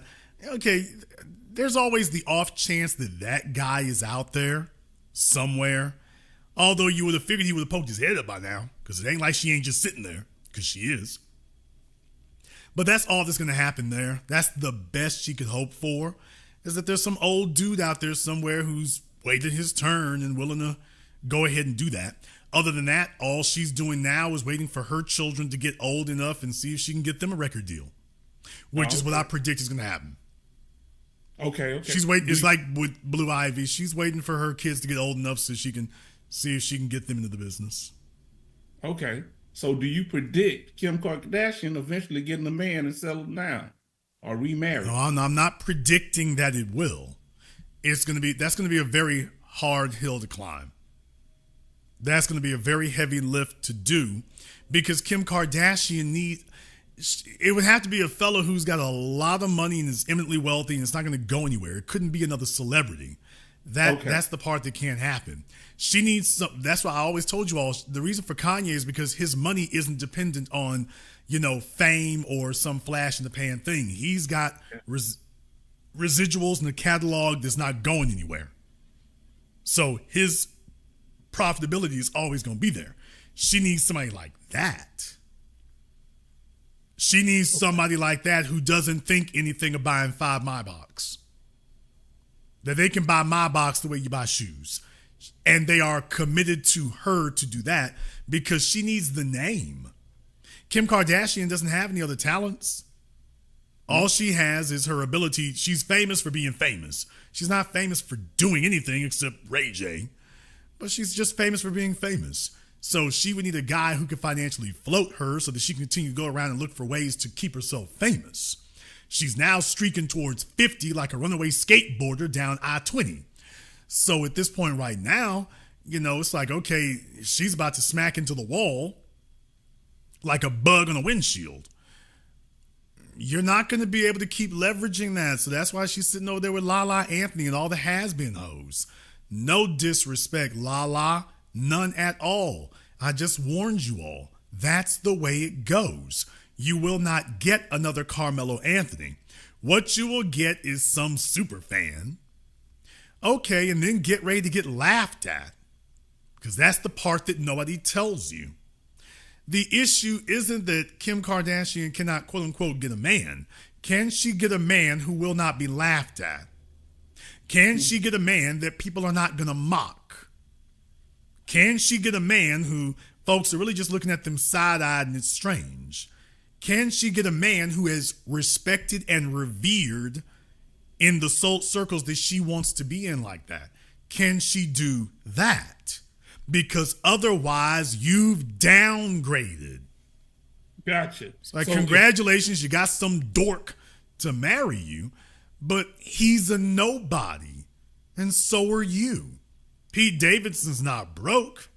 True, but that wasn't what I told you all. I said, yeah, he's not broke, but he's no Kanye.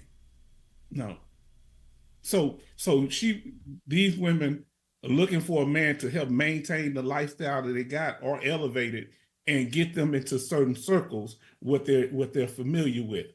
So if that man can't do that, so they actually they need a man. They look for a man for maintenance of the lifestyle. They want to project the lifestyle, but they want a man to be the one that maintain it for them. Is that what you're saying? Regardless of their wealth? They want it all. And part of having it all is your ability to show up at the Beverly Hills Hilton and be recognized as Mrs. Kardashian West. Yes. That you're not just some chick out here like that. When they say your name, people know who the hell it is. They know who it is and know what it is. That's the status portion. You don't buy a Rolls Royce because you're bored. You buy a Rolls Royce because you recognize that when you hop out of that thing, you're setting yourself apart. That's the difference. Now, Jason, I want to ask you this here. I forgot my question. That when I forgot it, brother. My memory just slipped me. So the other question I want to ask you is, going forward. Oh, I know I remember what it was. Do you see any young women out here that are successful, that are that's in the public limelight, that's doing it the right way, that's moving in the right way? They're allowing themselves to be chosen. You know what I'm saying? They're not moving like Steve Harvey's stepdaughter or something. Do you see any of them, or even women in their 40s, that are trying to get their stuff together? Do you see any? Speaking of Lori Harvey, wasn't she doing Playboy's cover? Yes. What?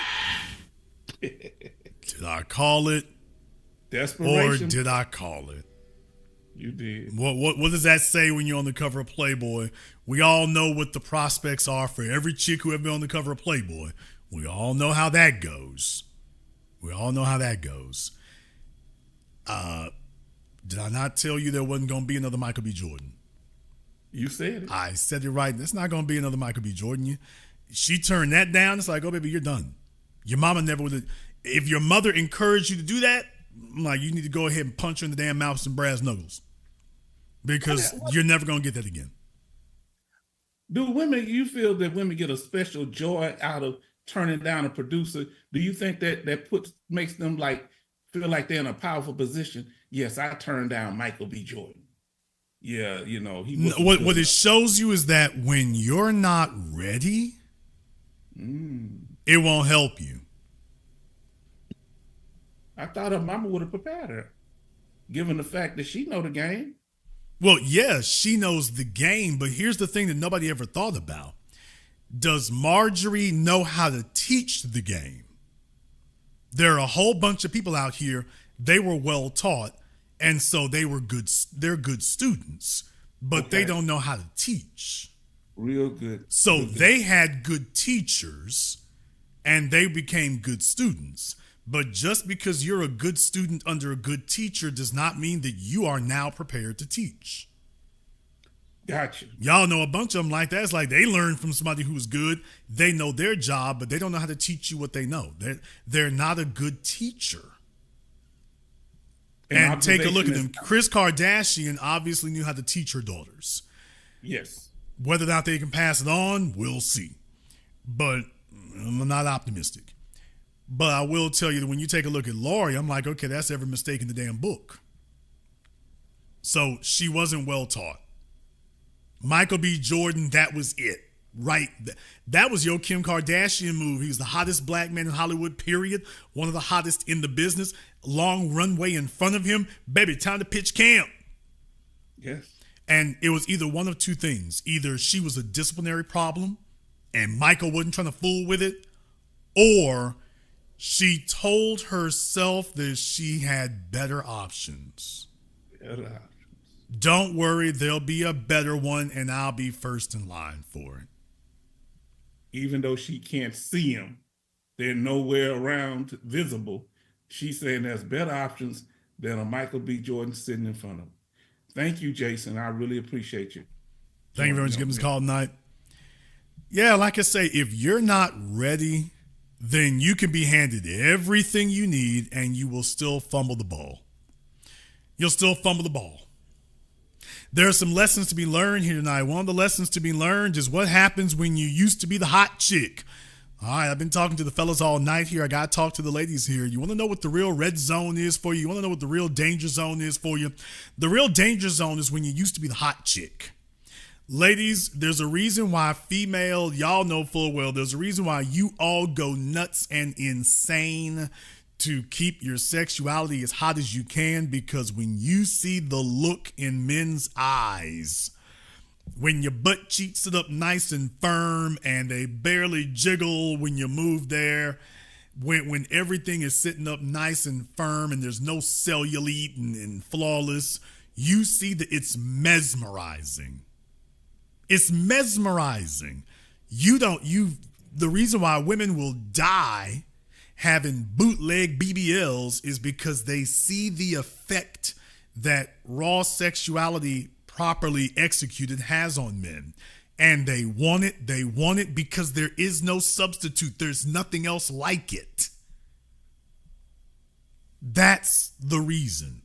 From the time that you all start getting that reaction from males, you recognize it. It is special. It is genuine. You got fellas fighting over you. It's like you don't see anything like that. It's like, my God, there's nothing else like this.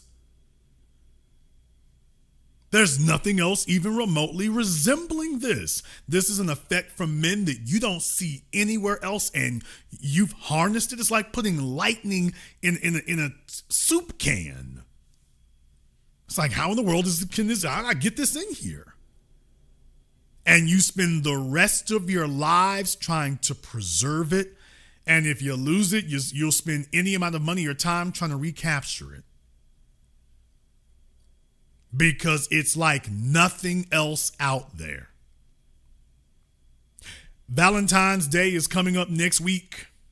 Valentine's Day is coming up next week. Once again, that's when you find out what the value of a man is. You see, as women, you cannot ignore the value of a man. You can't ignore the value of a man because your girlfriends are not going to buy you any gifts of any significance. And deal with it, nigga.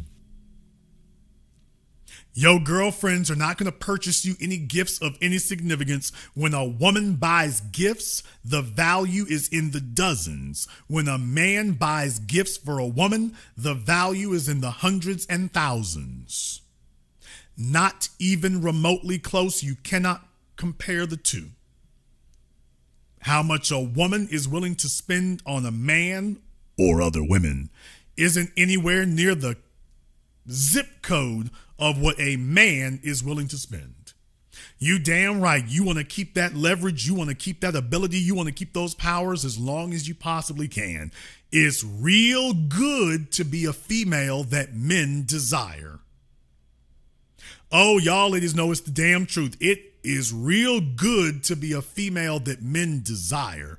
Doors get opened. Gifts get dropped off, deference gets served. You get to exercise power over other females. Ain't that something right there? If you're a female that men desire, you win every cat fight. You know it. When you are a female that other men desire, listen carefully, Kim Kardashian. When you're a female that men don't laugh at, when you're a female who's not being mocked and laughed at because you're on the last train leaving. See, there's the problem with the last train leaving. The problem with the last train leaving is that usually by the time you start hearing that sound, it's like, oh boy. The last train leaving is never the nicest train. That's the problem with the last train leaving. The last train leaving is never the nicest train. It's never the best train. It's never the most desired train. It's just the last one that can move on its own volition. That's the problem with that. As a female, though, you all adore having men's attention and having men desire you because that gives you power over other women. I'm saying too damn much tonight. I know I'm doing it again. The cauldron's bubbling. We're just going to bubble it for just a minute, though. I'm going to turn it back off here in just a second. And I'm not going to leave it going all night. Y'all have had too much of that. But as a female, you get power over other women. That's what you love about having men desire you. Having men as a group desire you means that you'll never lose another fight with another female. She'll never get a promotion over you. She'll never get deference to the job. You're always going to get the raise. You're always going to get the gifts. You're always going to get the attention. It doesn't matter what she does. You will never lose another fight. Ever. When you were in college and you were that chick, you never lost a fight with another female because you knew you were politicking. You already had the politics on your side. So you said, damn, this is nice. And so you spend the rest of your life trying to hold on to that. You've always got one up over them. Always. And you don't ever want to let that go. So you see, it goes beyond just the money thing. It goes beyond that. It goes to having the ability that when you walk in a room and you say the name of the man you're with and everybody in there knows who the hell that is. That's attention. Remember, attention is the strongest thing for females. That's the biggest drug for women. It's not even fellas thinking that, okay, if I throw the bag out there and throw the money out there, I'm set. That's not the way that works. She's always looking for what she has missing. Even if you quote unquote give her everything, she's still looking for the stuff she got that's missing.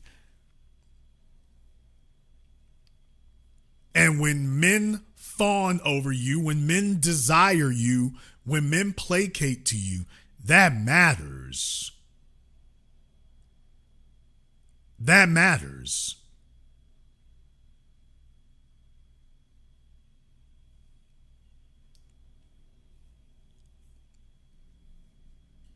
So you all spend the rest of your days trying to hold on to that. They spend the rest of their days fighting over it because if you got it, man, you run things. No female wants to be the used to be hot chick. You know, when your arms start doing that flapping thing up under them. Your arms do the flapping thing up under them and you can't get rid of the cankles and oh boy, had a couple of kids and didn't quite snap back and it's, oh boy, it's getting rough over here. The gray hairs are piling up. The crow's feet are cawing. Things like that. That's when you start getting worried. That's when women start talking about security.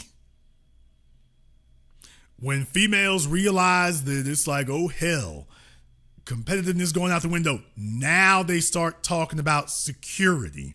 Now the fellas who got sidelined and friend zoned, now she's coming back around circling the block for a dude she never would have given the time of day. Now she's telling him that you're the greatest thing since ice water. If you're the greatest thing since ice water today, you would have been the greatest thing since ice water 10 years ago. I've just tried to give you all the signs, the honest, brutal truth about what really matters. And status matters more than you can imagine. It matters more than you think. I want you fellas to do yourselves a favor going into Valentine's Day. And oh yeah, by the way, one word of advice to all the fellas out here. One word of advice.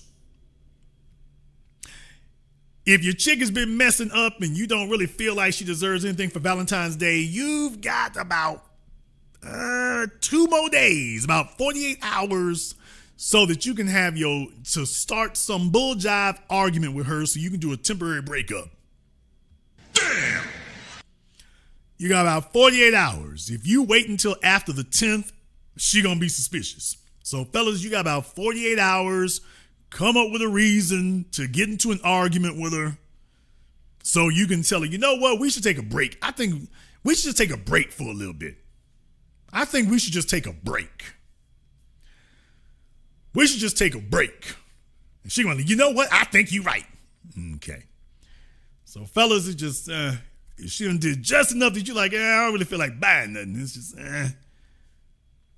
You're getting up to about February 10th. Don't wait till it gets past that because she'll become suspicious. Because now Valentine's Day is firmly in sight. So go ahead and break up. And then about the 17th, you can send her the I miss you text message. About the 17th, you can go ahead and send the I miss you text message. You can go ahead and do that on about the 17th.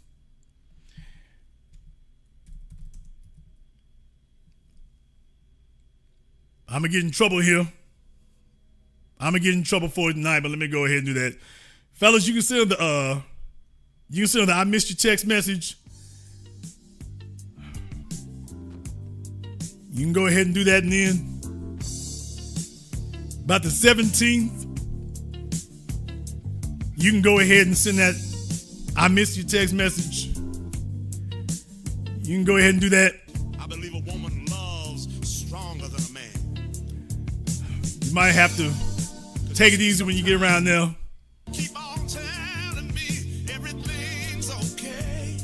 Tell her, girl, you know I be tripping sometimes. If it wasn't, you wouldn't be crying. You know, girl, you know sometimes I just be messing up, but you know, I was thinking about you. You know, girl, sometimes I be going through some things. But you know, I ain't never forgot about you. You know, I'm not trying to do that there, but you know you're the only one for me. You know I be messing up, girl. Don't be taking me seriously like that. Get over here. Let's straighten it out. Baby, let's straighten it out. You know I be tripping. Let's straighten it out. All right, but let me go ahead and get that copyright strike.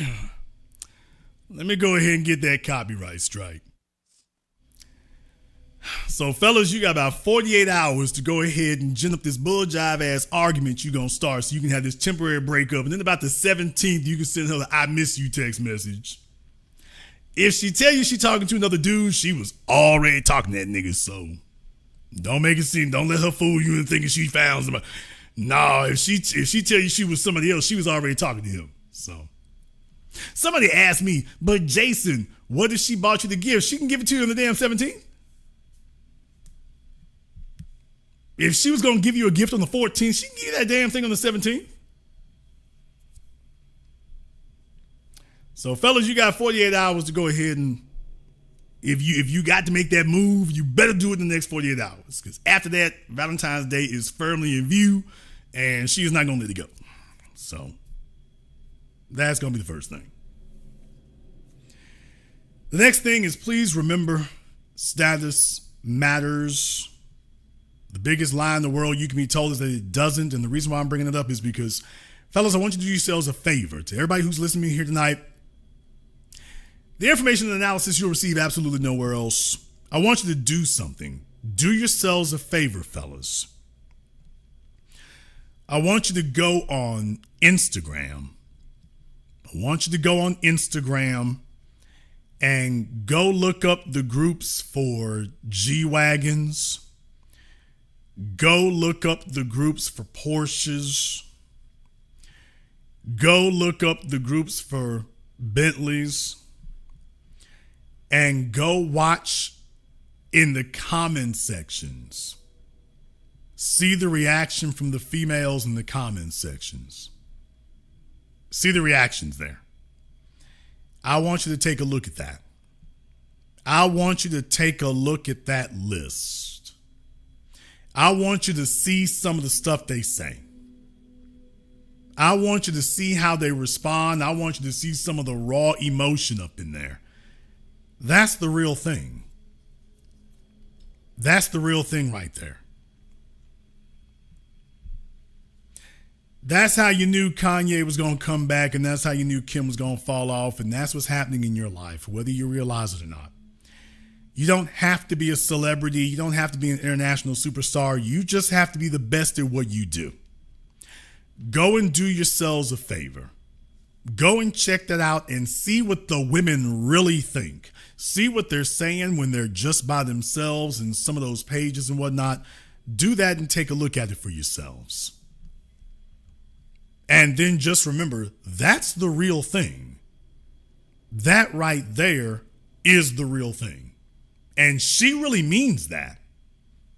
There's a bunch of fellas right now who do not understand that the chick that they talking to, you think she bull jiving when she says, oh, no, I really do want that. I really do want that Maybach. I really do want that. Why do y'all think Kanye bought Kim 5 Maybachs? Because she hates Maybachs? What? Do you think that Kanye was guessing when he did that? Or do you think he did that because she really wants that? He's like, if she wants 1, certainly 5 will do it. He didn't do that because he was guessing. He did that because she wants that. He did that because she wants that. Now, over on Zoom, I got Faye on Zoom. Faye, I just need you to make sure you have your camera and microphone turned on for me here. I'll give you 5 seconds for that. Don't worry, nobody else will see you except me. This is just make sure we don't have any trolling issues. But Faye, you're on Zoom, so I just need you to make sure you have your camera and microphone turned on for me here. Or did they get up there and move away from the phone? If they did, let me go ahead and help them on the permanent vacation here. But Faye, I'll give you 2 more seconds. Okay, Faye is faking. So let's go ahead and do that. Go ahead and take that down there, by the way. So many of these things are measurable. No female wants to be the used to be hot chick. No female wants to be put out to pasture. Debutante syndrome is a real thing. And all things remaining equal, she can't stand it. No female can stand that she used to be that chick and then she gets up one day and she is not. And as a man, there's not a married man in here who has ever been with a chick who seriously, literally thought that she was a 10 and she wasn't willing to bankrupt you to hold on to that. There's not a single fella in here who has been married to a chick who literally thought that she was a 10 and she was unwilling to bankrupt you to hold on to that status. She wants the surgery. She wants the constant care. Then she tells you, you know what? I can't work anymore. Well, why can't you work anymore? I need to take care of myself. And then they never take care of themselves like that. Got a whole bunch of married men turn women into stay-at-home wives. Not a one of you has what looks like anything on Instagram. Ain't that a damn trip? Y'all fellas sat up here and made them stay-at-home chicks, and not a one of y'all got an Instagram broad yet. You're showing somebody else's Instagram page. What you're not showing is in your damn living room. And you ain't got Peg Bundy sitting around there. Don't you know you got took?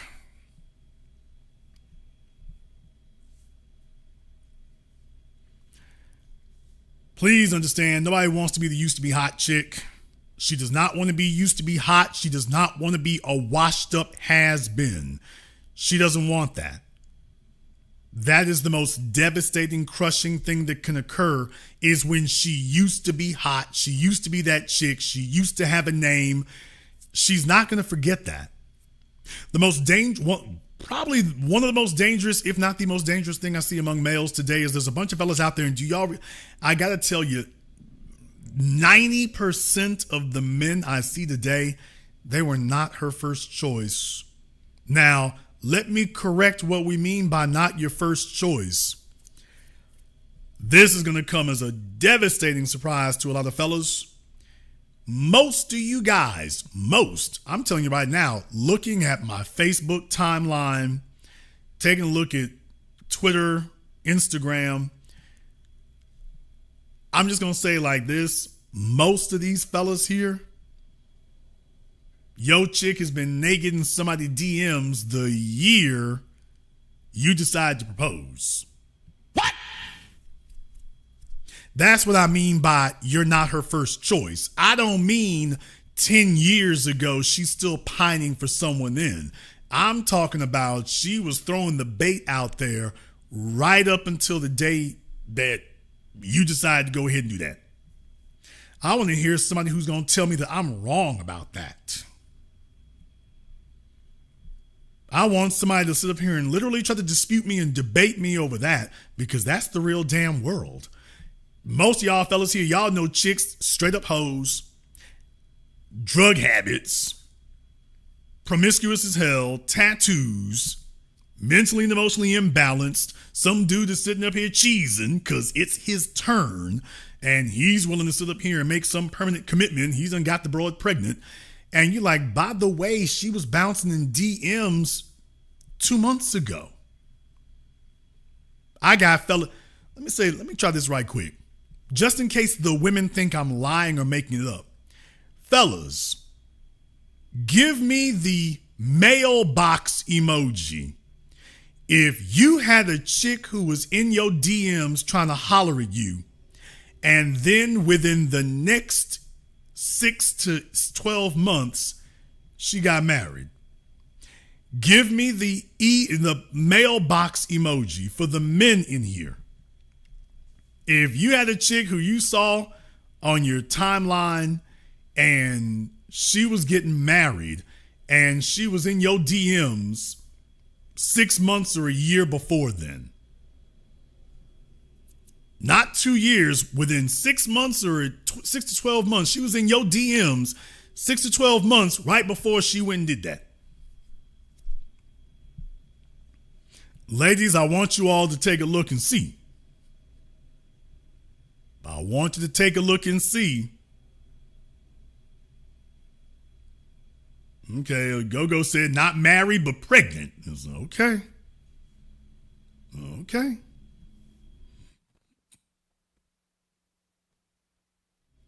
That's what I mean by you're not her first choice. I don't mean that there was some other guy she was hankering for. I'm talking about this right here. No, I mean literally, you were not her choice. You really weren't.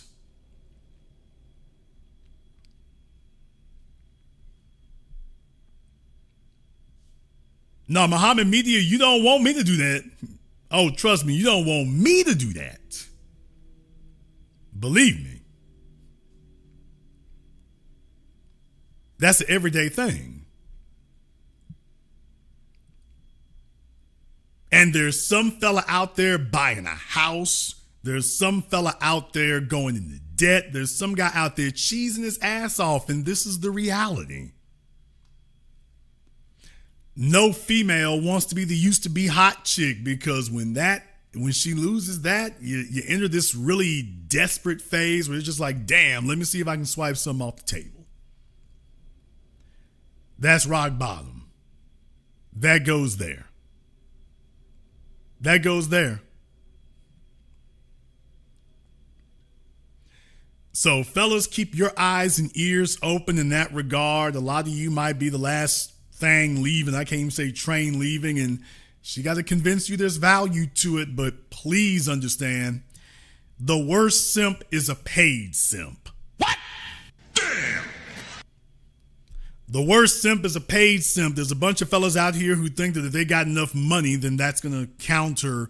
That means they're not a simp. It's like, oh, the rest of them, they don't understand. A good woman worth paying for. That's a simp talking for you.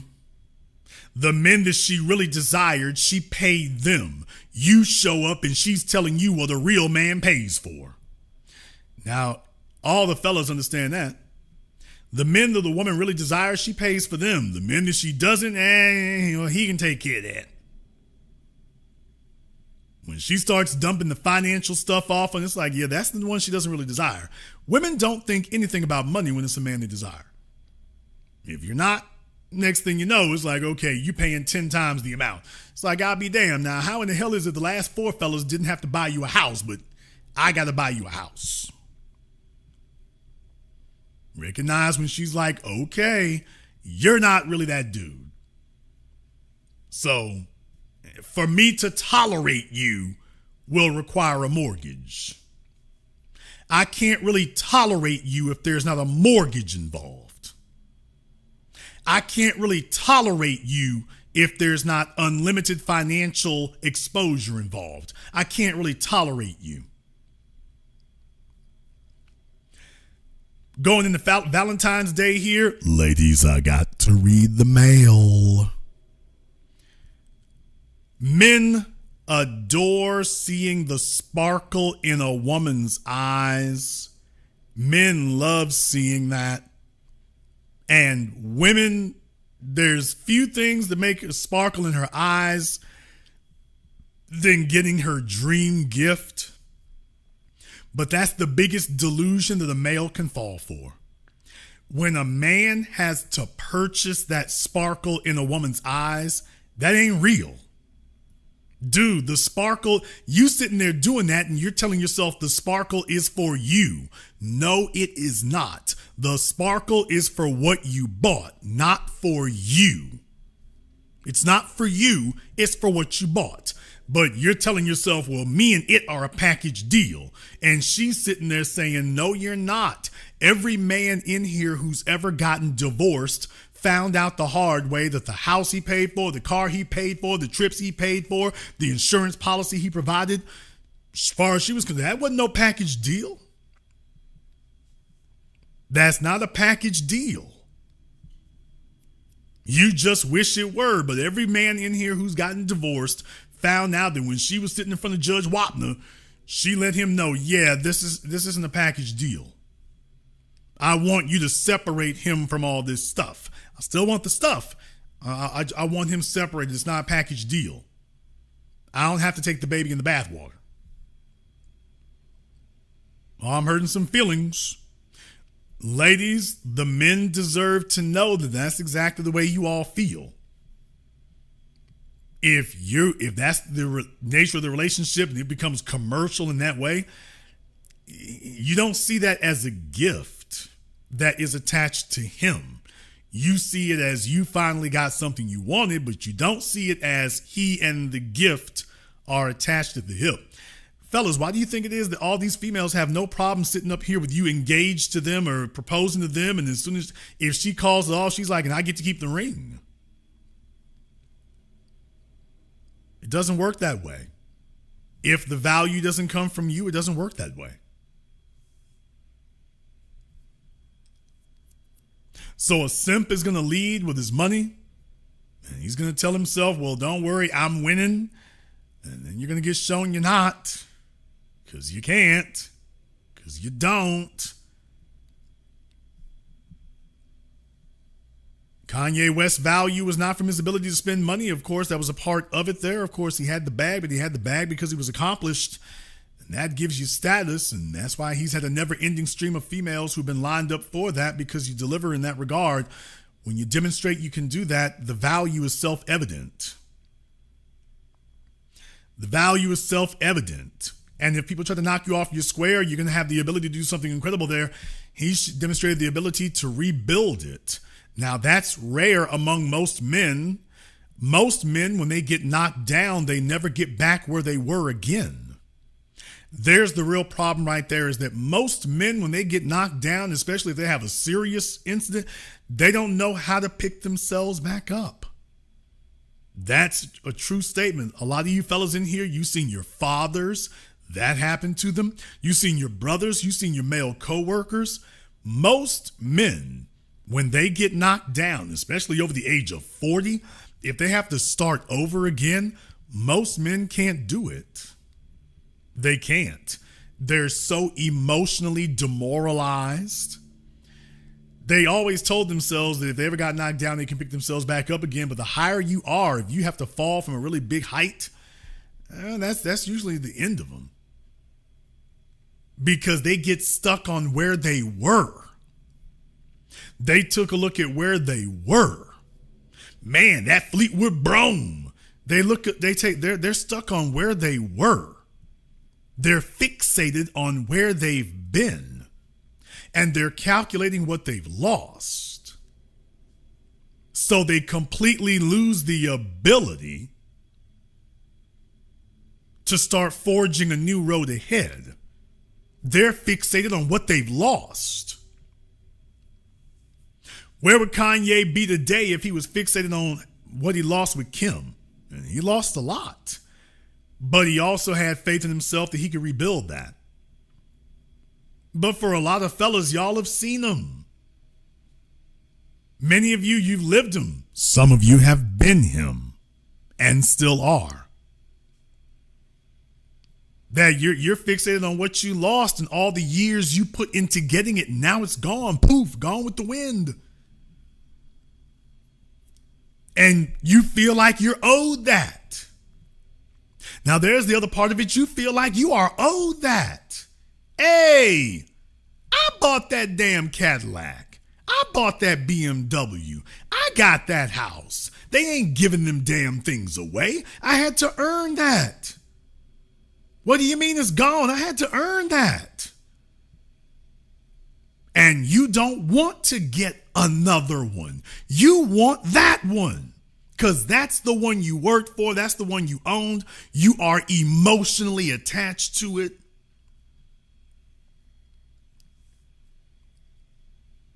I got to lay some hard vibes out here for you, fellas. I got to lay some hard vibes on you, man.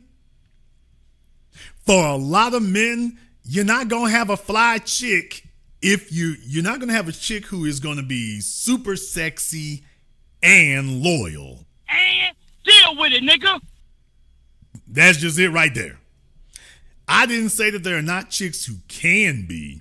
I'm just telling you that in the world we live in, if a female is sexy and smart, she doesn't think she has to be loyal. Those are the three things that a man wants from a female. Sexy, smart, and loyal. That's the tripod right there. Those are the three legs on the stool. A man wants a female who is sexy, smart, and loyal. Here's the problem. In the world we live in, you will get lucky if you get two of those things. Hell, sometimes you're lucky if you get one. Every man wants all three. That's the unicorn that everybody keeps talking about. Okay, fellas, if you're lucky, you can have two. It's very unlikely you can have three. Now, which one you gonna give up?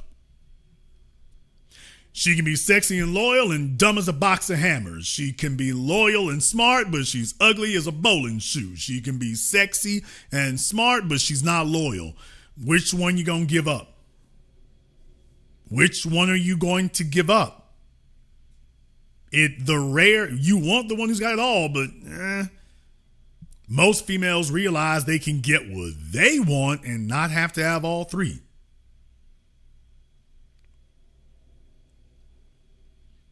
In the chat room, Rondi said, she told me you was the second best option. At least you working, you have a pension coming, and you can at least travel. Damn! Oh, I hope you didn't screw around and marry that. Hope you didn't screw around and marry that. Fellas, that's the tripod right there. That's the three-legged stool. Maybe I need to do a program about that one. But those are the three things. Every man wants those three things. Sexy, smart, and loyal. That's the female that a man is willing to stand in front of bullets for, is willing to die for, is willing to invest everything in. And you can usually get that when you're younger. When you're in your 20s, if you're in college or something, you might get lucky and get a chick who is sexy, smart, and loyal to you. As they get older, forget about it. It becomes exceedingly difficult because she's been through a bunch of fellas who used all that, and now she's like, okay, I got to get him before he gets me. So as you get older, that's going to become difficult. That's going to become difficult. Okay, Quentin said that you prefer an 8. Here's the problem, dude. A 8 is only one step below a 10. Every 8 believes that she is actually a 10 because 8s are so rare that they get treated like 10s. Most men don't have access to an 8. Every female who is truly an 8 knows that she is, and she leverages that But she doesn't leverage that to get treated like an 8. She leverages that to get treated like a 10. Because she knows 8s are rare and 10s are unicorns. So every time she meets a dude, you're going to treat me like a 10. Because for the fact that I know 10s are unicorns. So you need to be lucky you got access to me. You're going to treat me like a 10.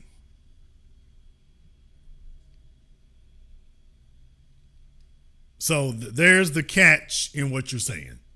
If you do meet an 8, she gonna try to push up on you like a 10. Unless she sees that you actually have 10s, in which case she might adjust. Then again, she may adjust by giving up. It depends. But then again, when you add to the fact that most females think that they don't actually believe that they're 10s. They just believe they should get 10 treatment because, well, that's real nice. Okay, well, yes, it is nice, but if you don't qualify, if you're not a 10,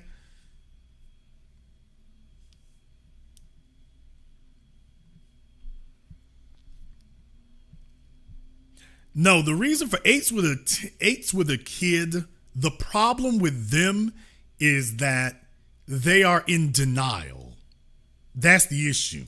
She's been with a fellow who was willing to put himself at unlimited liability by getting her pregnant. So that convinced her that she actually has that level of value. In reality, she didn't. And now that she's got the kid, she is now in denial of her newfound status that's fallen. She's in denial. So that's the issue with the 8s that have a kid, the Brittany Renners and whatnot. They're in denial. It's going to take a little while for the men they won't believe their real status has fallen until the men show them. Women don't believe what we say. They believe what we do as a group. Let me refine that. Women believe what men do as a group. They don't believe us as individuals. If you don't do something the woman likes, she believes that's just a fluke. Well, that's just you. Women don't believe it until the group does it. If one man does it, she just dismisses that. When she starts seeing a pattern has formed, now she believes it. The problem with that is that by the time she's willing to accept that, it's too late to make any corrections. There's the catch. By the time she's willing to accept that this wasn't a fluke, this is the new reality, she can't do anything about it. So there's the issue. There's the issue.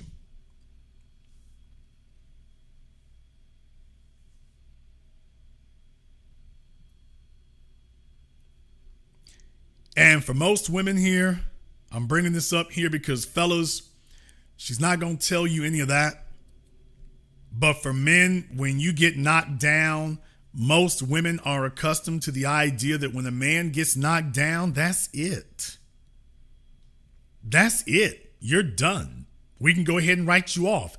Because, fellas, that's what usually happens. Most men, it takes them so long to get somewhere that by the time they do, he's fully invested in that. He's kind of shell-shocked about it. And he doesn't have the capacity to start over again. He doesn't have that ability. He doesn't have the heart to do it, especially as you get older. The older a man gets, he ain't trying to start nothing over. He's trying to get where he is and cruise. He ain't trying to start over. He wants things to be easier as time gets on. Every man is not trying to be no warrior like that. He's looking for stuff to get simpler and easier as he gets older. He's not really looking to go to war every day like that. And that's the truth. And women believe this. Women, fellas, just understand that most men out here are not warriors as they get older. Jaquil said, does a single mother get a pass if the father transitioned? You mean died? Answer, no. And deal with it. I'm the guy who started that now all the red pill fellas have adopted it 15 years later. When I said it 15 years ago, it was sacrilege and people jumped on me about it. 15 years later, now everybody is willing to admit it because there was a logical fallacy. They kept trying to say that, oh, well, if she was divorced, it was okay. Kevin Samuels said that. A bunch of other fellas said that. And then I was like, no, that's never been okay. I never excuse that, because I said it doesn't matter the conditions under which you have become a single mother. Any man who deals with you is going to have to deal with the same circumstances. Well, the other guy is dead. Okay, are you looking to be a stepdad? Did you meet this woman and say, you know what? The only thing, no man ever met a woman and said, you know what? The only thing you're missing is having another man's kid. Nigga, please. This is a logical fallacy in these guys' attempts to expand the number of available females who are acceptable. Well, I mean, we can let in this chick, she's got a kid, but the dad is dead. Okay, how does that change the circumstances from if she was a single mom who got pregnant by a guy at the club? Well, she's at least demonstrated that she was worth becoming a wife, according to whom? So you got to think these things all the way through. Well, can I clean this up so that she can become an option? Wait a minute, do your due diligence. Well, she showed she can become a wife. Oh, she showed it to who? You? What was good enough to make her a wife to another man, does that automatically validate her being a wife to you? You won't say that about the single females that you meet now with no children. You would never say, well, that guy over there was willing to marry her, so therefore she automatically qualifies to be marriage material because somebody married her. I just wasn't so desperate that I wanted to expand the number of available females. I just said, nah, you got to qualify this. So let's do our due diligence and see if it bears out. Oh, it didn't bear out. Whether she is divorced, whether she is widowed, the bottom line is, dude, you're asking to be a stepdad. Now, if that is what you desire, and no man wants that, but that's the bottom line. You're going to be accepting that. You're trying to tell yourself the circumstances are different. The circumstances under which you got there may be different, but the conditions you will live under will be the same. You are stepdad. Your stepdad. Well, she might not be one of the strippers down there at Magic City. Okay. And?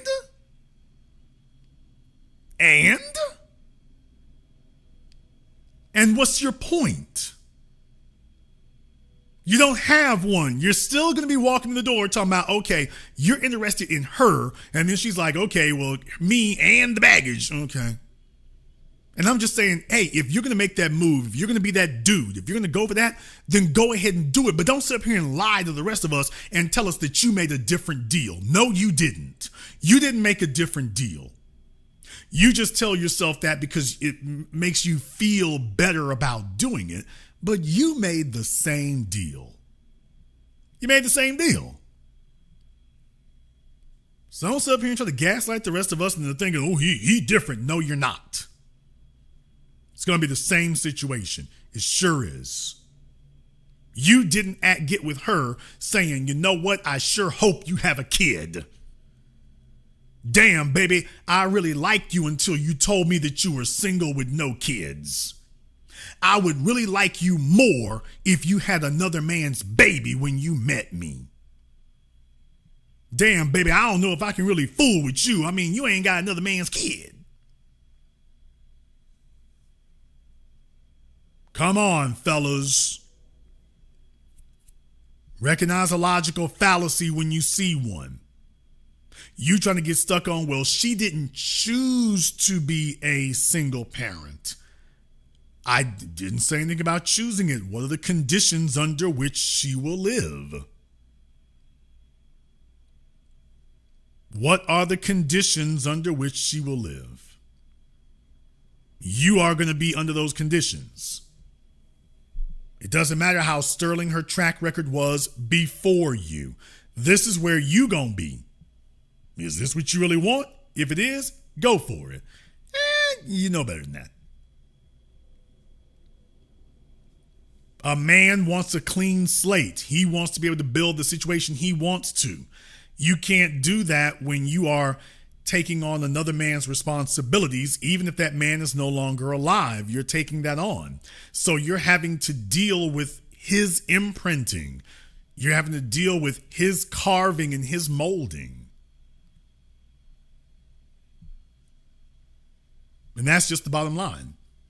So no, it doesn't make a difference. It doesn't matter how she got there. There she is.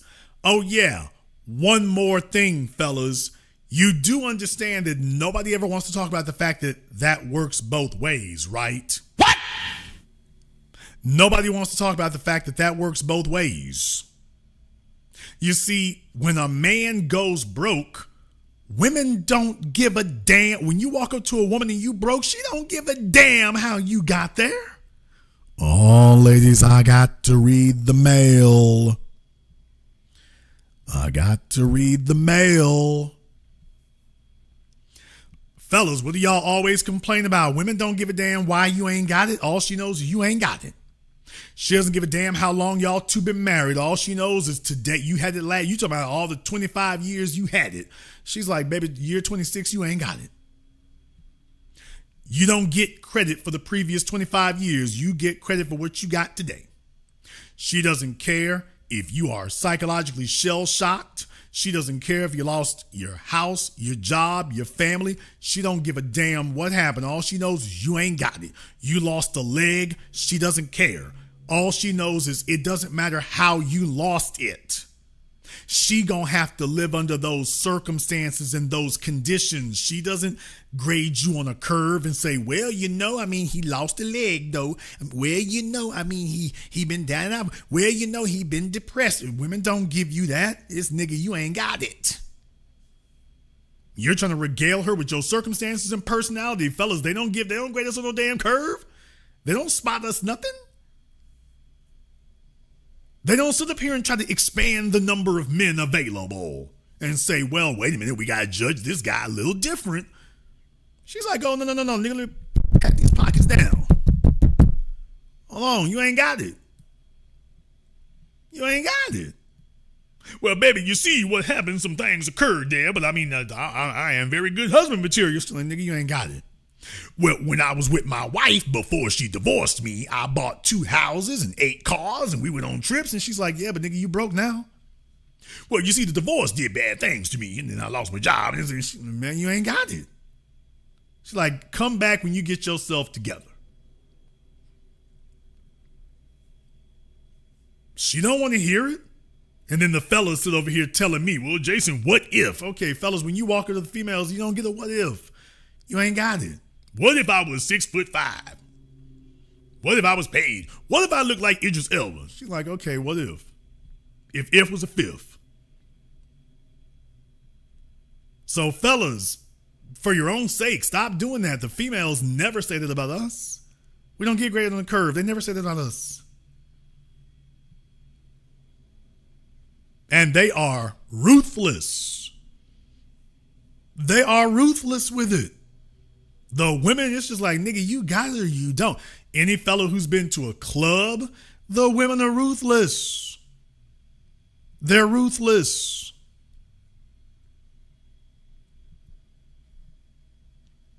New moon, do I need to have you call up?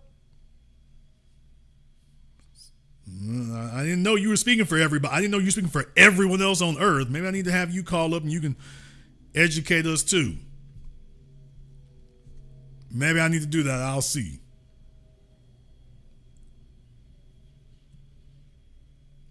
Yeah, fellas, you don't get graded on the curve. You don't get that. You don't get that. You either brought the bag, you brought the goods, you can deliver. You don't get next week or next year. She doesn't sit up here and let you regale her about your circumstances and how this happened and how you got in this bind. And she's like, no, you don't qualify. You're not tall enough. You're not fit enough. You're not swaggy enough. You're not paid enough. You're not charismatic enough. You're not intelligent enough. You ain't rough enough. And you ain't got it.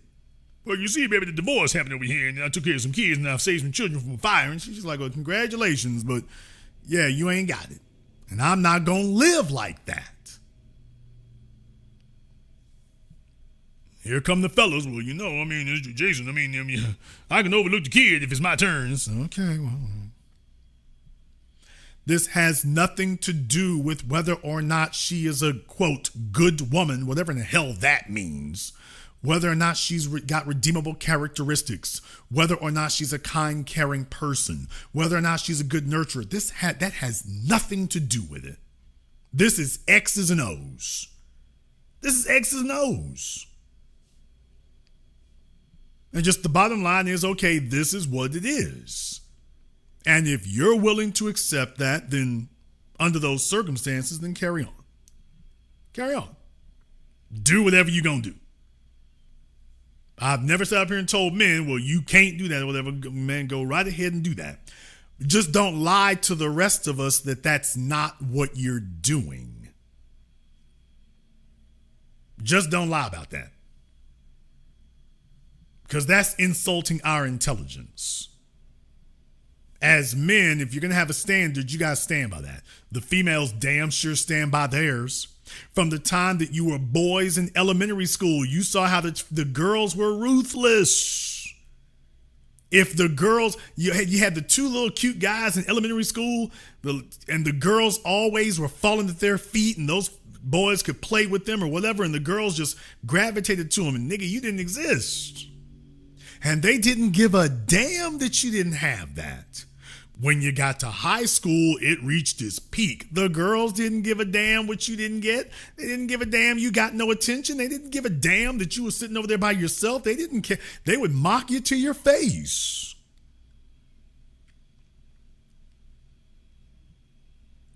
They mock you to your face.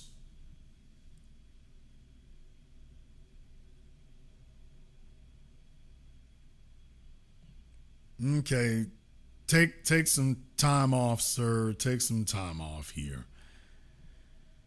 Yeah, why don't you take the rest of the night off? Some folks are feeling themselves. Just off topic.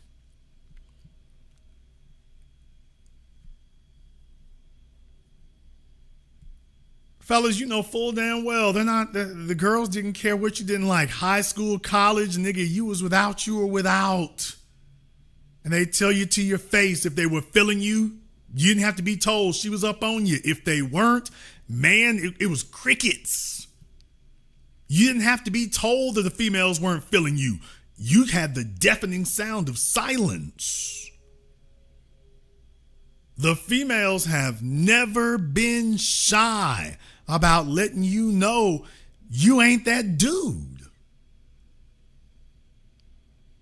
With fellas, I mean, literally, how many young males have been suicidal because of the outrageous proportion of rejection that they've received? How many fellows became comic book artists and movie makers, and particularly artists, musicians, architects, because females, all they could do was focus on this stuff over here because females wasn't feeling them. So they became experts at their professions because females didn't really have nothing to do with them.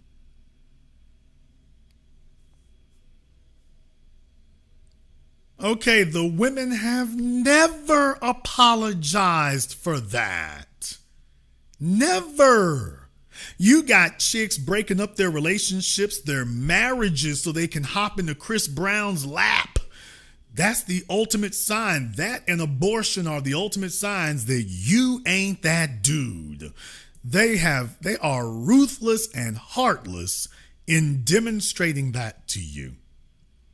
And here you are talking about, well, Jaden, we got to treat him with sympathy and caring. Okay, but when a female is done with you, that's it, nigga. That's your ass. You're finished. I have witnessed enough men get divorced, and it's like, oh, your ass is off to the cleaners. You don't get great on the curve. She's like, we've been married for 30 damn years. She's like, damn them 30 years. So when women make estimations about men, when it's time to execute, she's ruthless. The fellas are over here telling me, well, Jason, we have more sympathy around you. That's problem right there, Jason. Imagine all the people holding hands.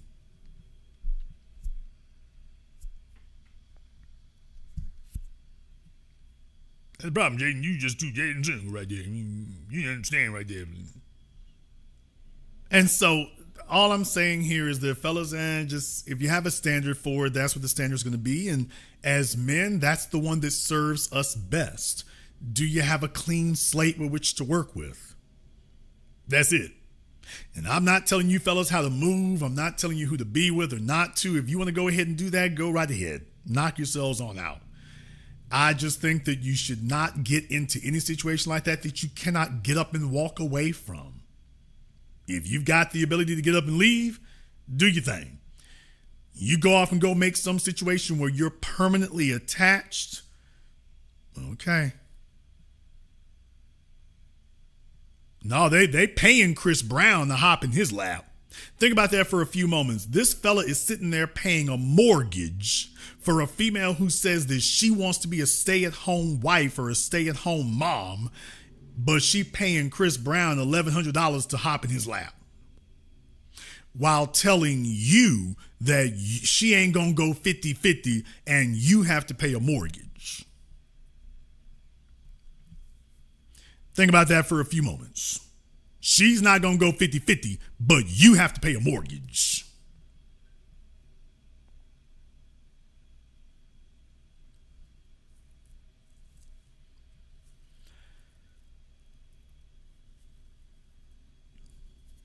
New Moon has a lot to say. I feel like New Moon's probably going to have to teach us something here in a minute. New Moon might have to teach us something here in a minute. We'll see. I will tell you one thing, fellas. One more reminder here. Fellas, stop paying for these females' surgery. And deal with it, nigga. Fellas, stop doing that. Don't pay for anybody's damn surgery. Stop doing that. That's why, can I be brutally honest here for a minute? Can we do that? Can we get down to brass tacks? Can you feel me? Let me fill you in. Fellas, females ain't paying full price for that. The men are, Dr. Miami is not getting paid off of females. Women are not paying Dr. Miami. Men are paying them. You ain't all these backdoor, backyard, back alley BBLs. That's the women trying to pay for that themselves. These women getting damn me Home Depot silicone injected in. That's the women paying. These women going down to Mexico and risking their damn lives getting kidnapped. That's the women, dude.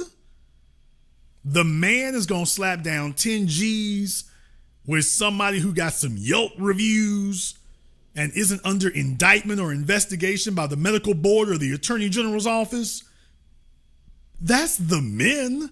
The women are sitting up here talking about, can I get a flight to Istanbul? And can I go down to Tijuana and give me a backdoor BBL? And that's the women sitting up here taking these damn penitentiary and graveyard chances. The men don't do that. As a man, you're like, no, we're not, oh no, what's all this crazy stuff you talking? If you're going to get one, you're going to get a real one from somebody qualified to do it. The women are not going to do that. So fellas, please understand something. Stop paying for these damn BBLs. Stop paying for her plastic surgery. Don't do that. Don't do that. Women would never pay for yours. Damn! Ladies, y'all know damn well y'all wouldn't pay for a man to get his wisdom tooth taken out. I'd be like, nigga, you ain't got some dental insurance? Women would not pay for your wisdom teeth to get pulled. Fellas out here trying to figure out how they're going to pay for breast implants. How we're going to pay for liposuction, fat relocation. Some of y'all are going even further. Here's a nip tuck. Let's get some rhinoplasty. Fellas, stop doing that. Stop doing that. I know you got a lot of, some of y'all are like, you know what, Jason, when I get done, she'll be a 10. And you might be right. You might be right. You might go get that done and she will be a 10, but I'm going to let you know one more thing. A new female going to see you differently. So I literally cannot think of a single man who doesn't make 7 figures, and for most of them it didn't work out either. You go off and pay for a woman's plastic surgery, that's the first step to her replacing you. She gets a liposuction, and as soon as she starts saying, you know what, I can do better than you, G-Max said she'll be a 10 for the next man. You done made her a 10, now she's with another dude. So fellas, one more word of advice. Stop paying for plastic surgery. Don't even plan it. Don't look into it. Don't even bother with it. Help her get her money together so she can pay for it. But first thing you're going to do, as soon as you do that, it's, no. You think she's going to appreciate that. You're like, okay, this will be for this. That'll be great. She's going to value this and cherish this the rest of her life. No, it doesn't work that way. You can't name all them strippers at the club. You can't name a one of them who has happily been married for 10 years and he paid for her surgery. I'm so glad he got this surgery here. And even then, it's like, okay, well, you'll be letting other dudes squeeze on it. So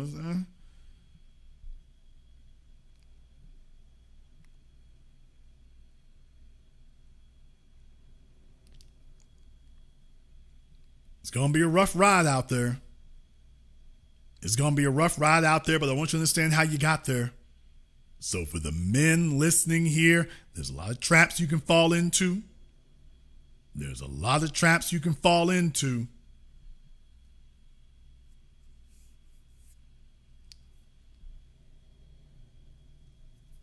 I'm doing this now as a public service announcement that, by the way, you can learn from this. You can learn from this. Getting yourself together does not just mean financially, it means in all the other dimensions as well. And next thing you know, you're going to feel differently. Now, here's the other thing. Here's the other coin gonna drop. Okay, fellas, I gave it to the women here for a minute. I got to give it to the dudes now. Just like when a woman, if she hasn't really been physically sexy or fly or something was missing in her repertoire and that finally got fixed and bam, now everything is in place. Fellas, it works. It works in a lot of ways the same way for men. When a man hasn't really been on point and then one day he gets to the point where it's like, hey, everything's falling into place and he is that dude. When he walks through the door, people are like, hey, Mr. Black, they know your name. You pull up. Everything is fly. You're that dude. She might not fit. I'm just saying. She might have been the baddest broad in your Buick Skylark. Damn.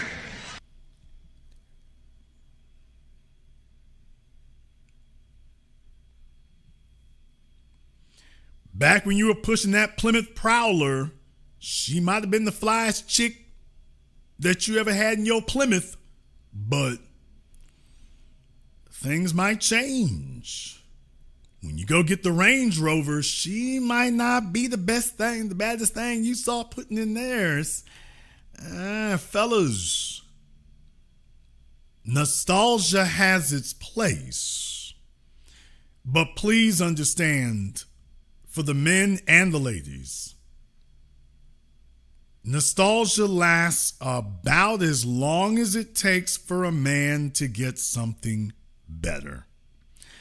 And as I have warned you all, I don't give a damn who the man is. The reason why you have so many men out here today with buyer's remorse, so many men out here today wishing they were single and available and could make it do what it do, is because all it takes is one trip through Publix.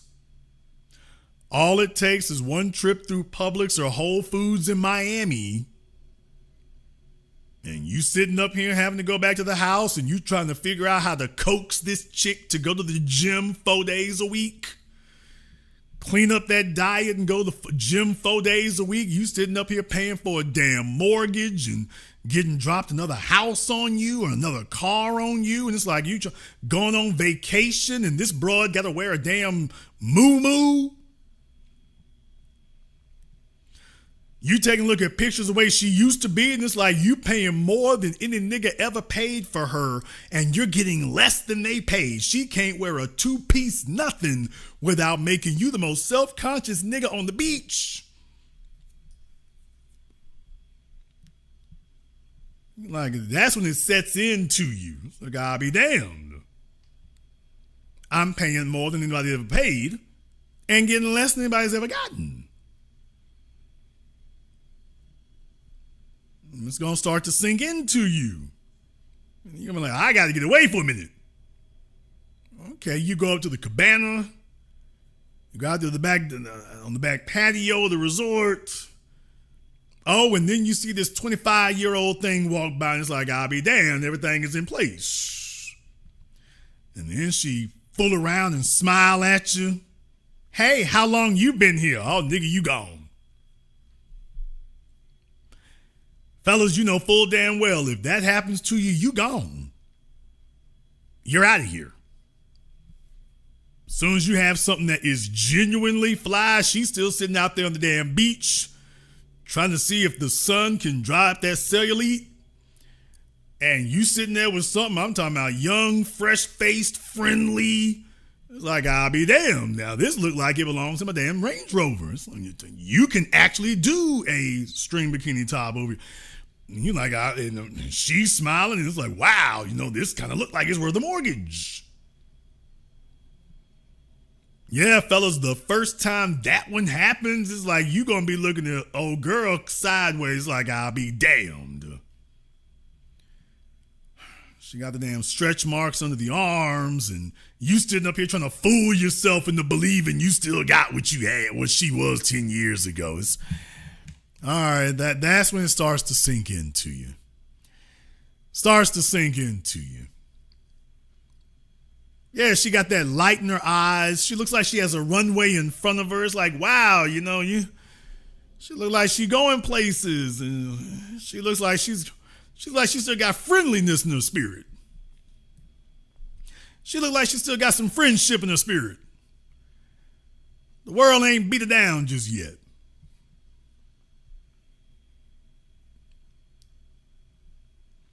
You go out there on the damn beach. You got $1 million of aspiration and about $5,000 worth of woman sitting over here. And I'm just saying, fellas, you're going to be all right till the first time that happens. That you'll be okay right up until that occurs. I'm not talking about you just casually encounter one. I'm talking about you. She's sitting there and she's smiling at you and she's talking friendly. She don't know what you pulled up in. She don't know what your life about. But you've had a friendly interaction with a chick who actually got it. It's like, oh, hell.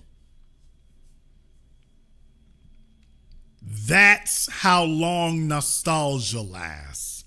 Nostalgia lasts right up until you get a better option. It lasts just that long. And then next thing you know, you start saying, you know what? Maybe I got one more upgrade in me.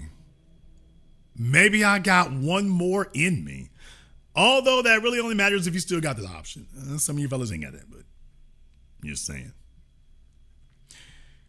Kanye is finding out what it's like to be the comeback kid. Kim Kardashian is finding out what it's like to be the used to be hot chick. Let this be a lesson to everyone. Let this be a lesson to everyone.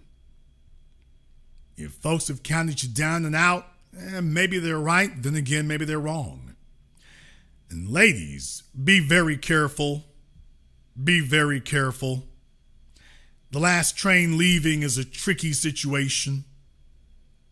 The last train leaving is a tricky situation, and if you do make that move, you better bet on the right horse, because you might wake up one day and you're just stuck with the horse you got. Contrary to popular belief, and I mentioned this before,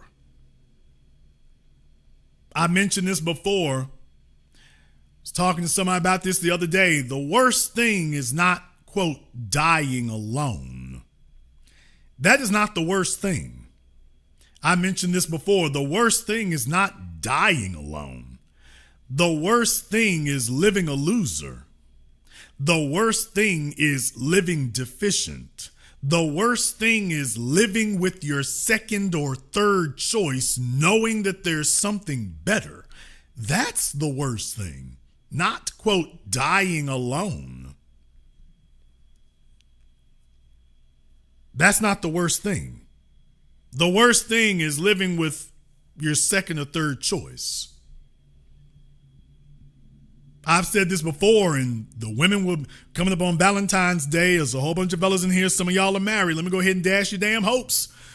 Fellas, the reason why females are throwing caution to the wind and hopping in Chris Brown's lap is because she would rather lose you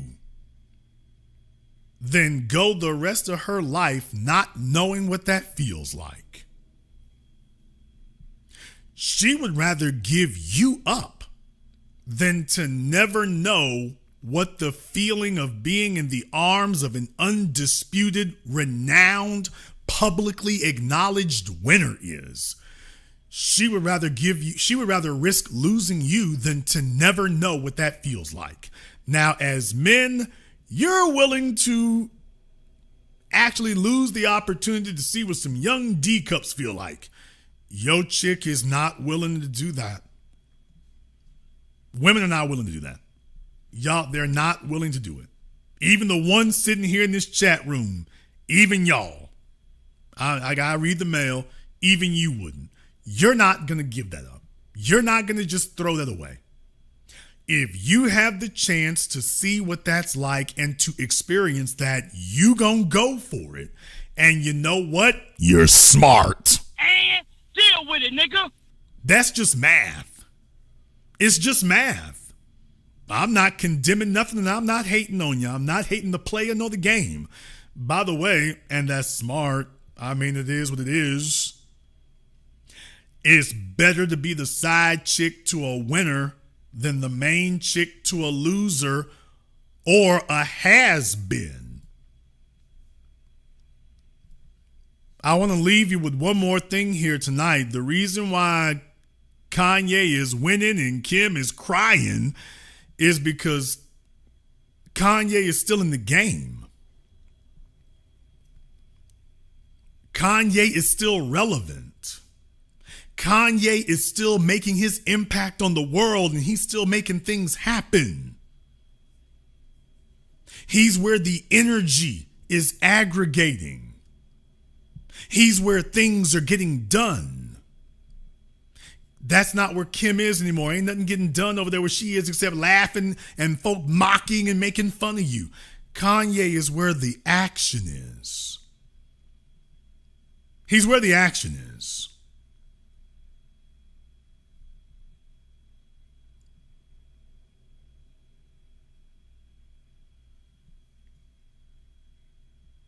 That's the important part. New Moon, who has no actual talent? Okay, let me find out here. New Moon, who are you saying has no actual talent? I want to find out. New Moon, who are you saying has no actual talent?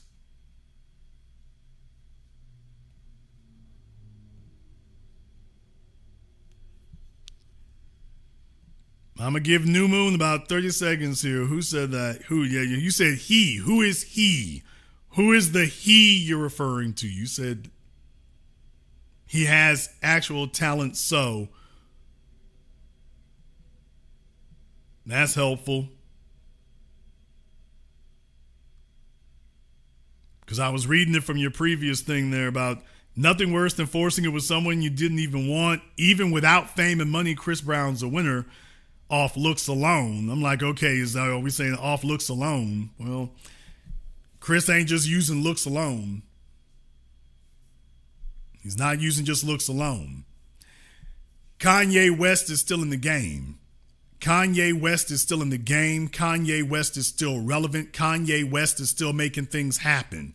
Kanye West is still making his mark on the world. You can't walk into places and get your name acknowledged if you ain't doing nothing.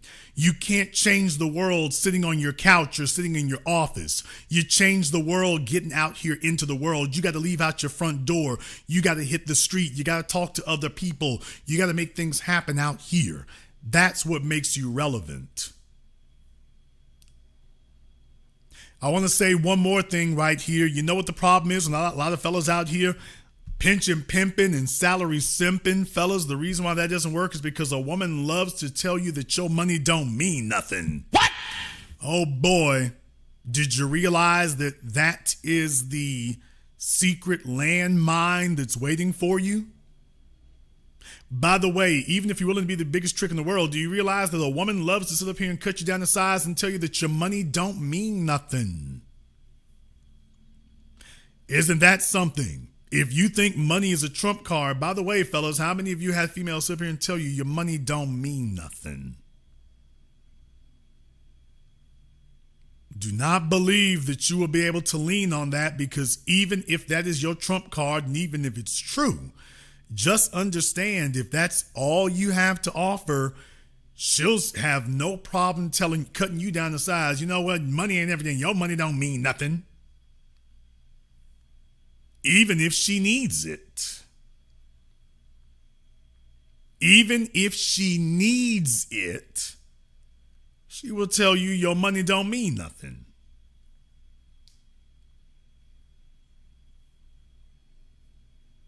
The overwhelming majority of divorces are men who make considerably more money than their woman does. Okay, that still didn't prevent her from acting a fool or filing divorce. Your income didn't, and the fact that it was going to tremendously disrupt her life, that didn't stop her from doing what she was going to do.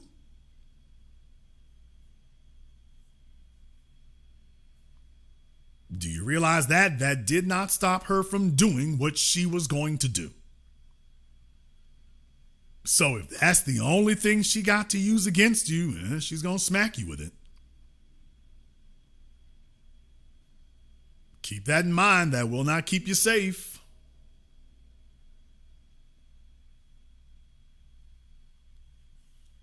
So as a man, the reason that Kanye West is winning is because Kanye's never stopped working. He's never stopped grinding. He's never stopped competing. He's never tried to compete to be in the top 10. What the lines say, I'm in the top 2 and I'm not 2.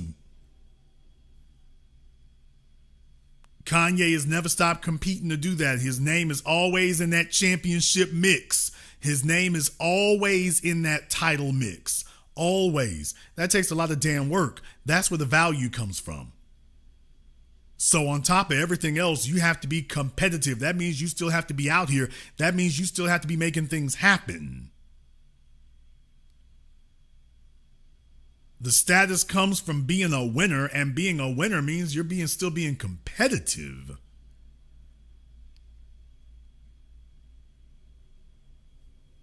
Being competitive is the crucial part of it.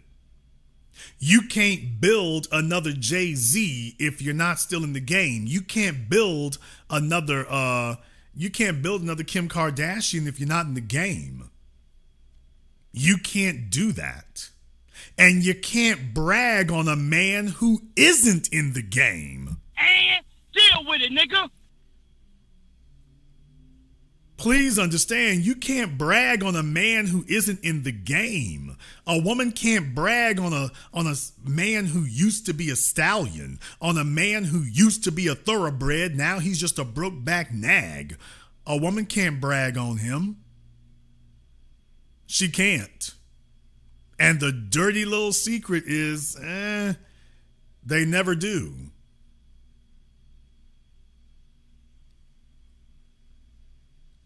What are you talking about? Kanye walked away from the rap game. He ain't never walked away from it. He's still in it. Folks be saying things I don't understand. Okay, fine.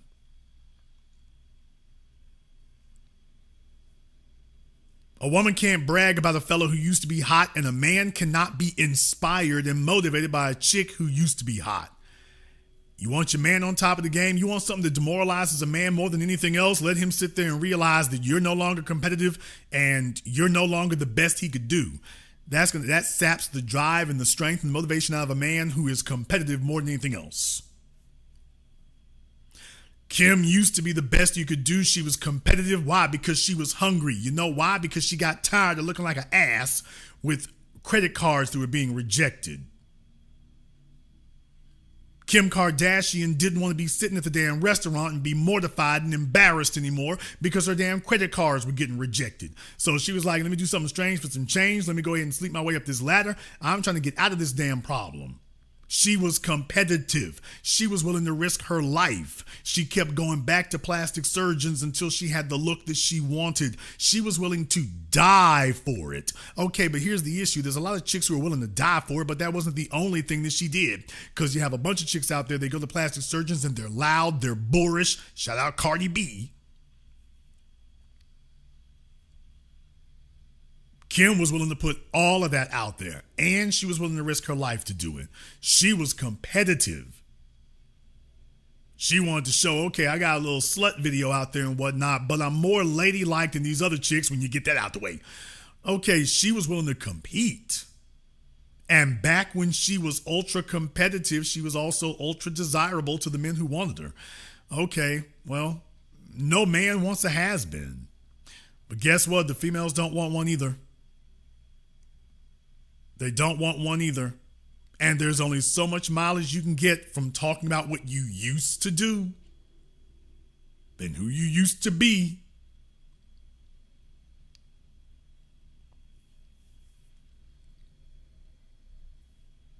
What you do is more valuable than money. A fella can have $100 million. If he does nothing, it's worthless.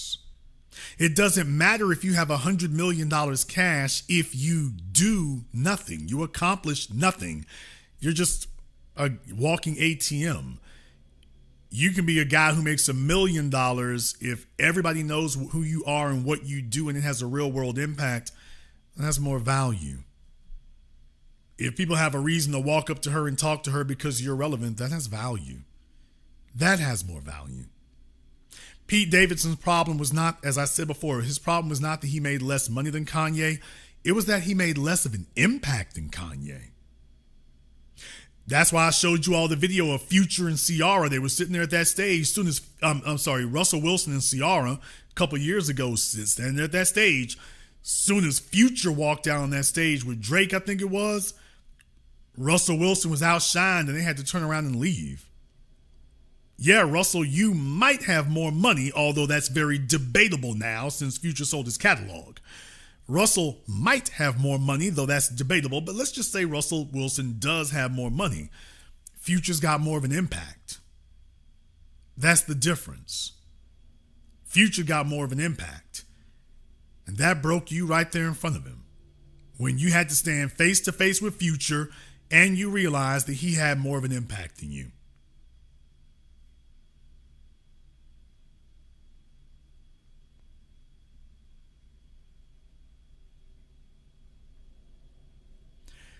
Men will take a has-been woman if that's the best they can do. Most men today are just waiting their turn. They're not actually choosing anything. They're just waiting until the chicks have run out of options and you're the best of the leftover options. That's why it's very important that you take a look at the men that she used to be with.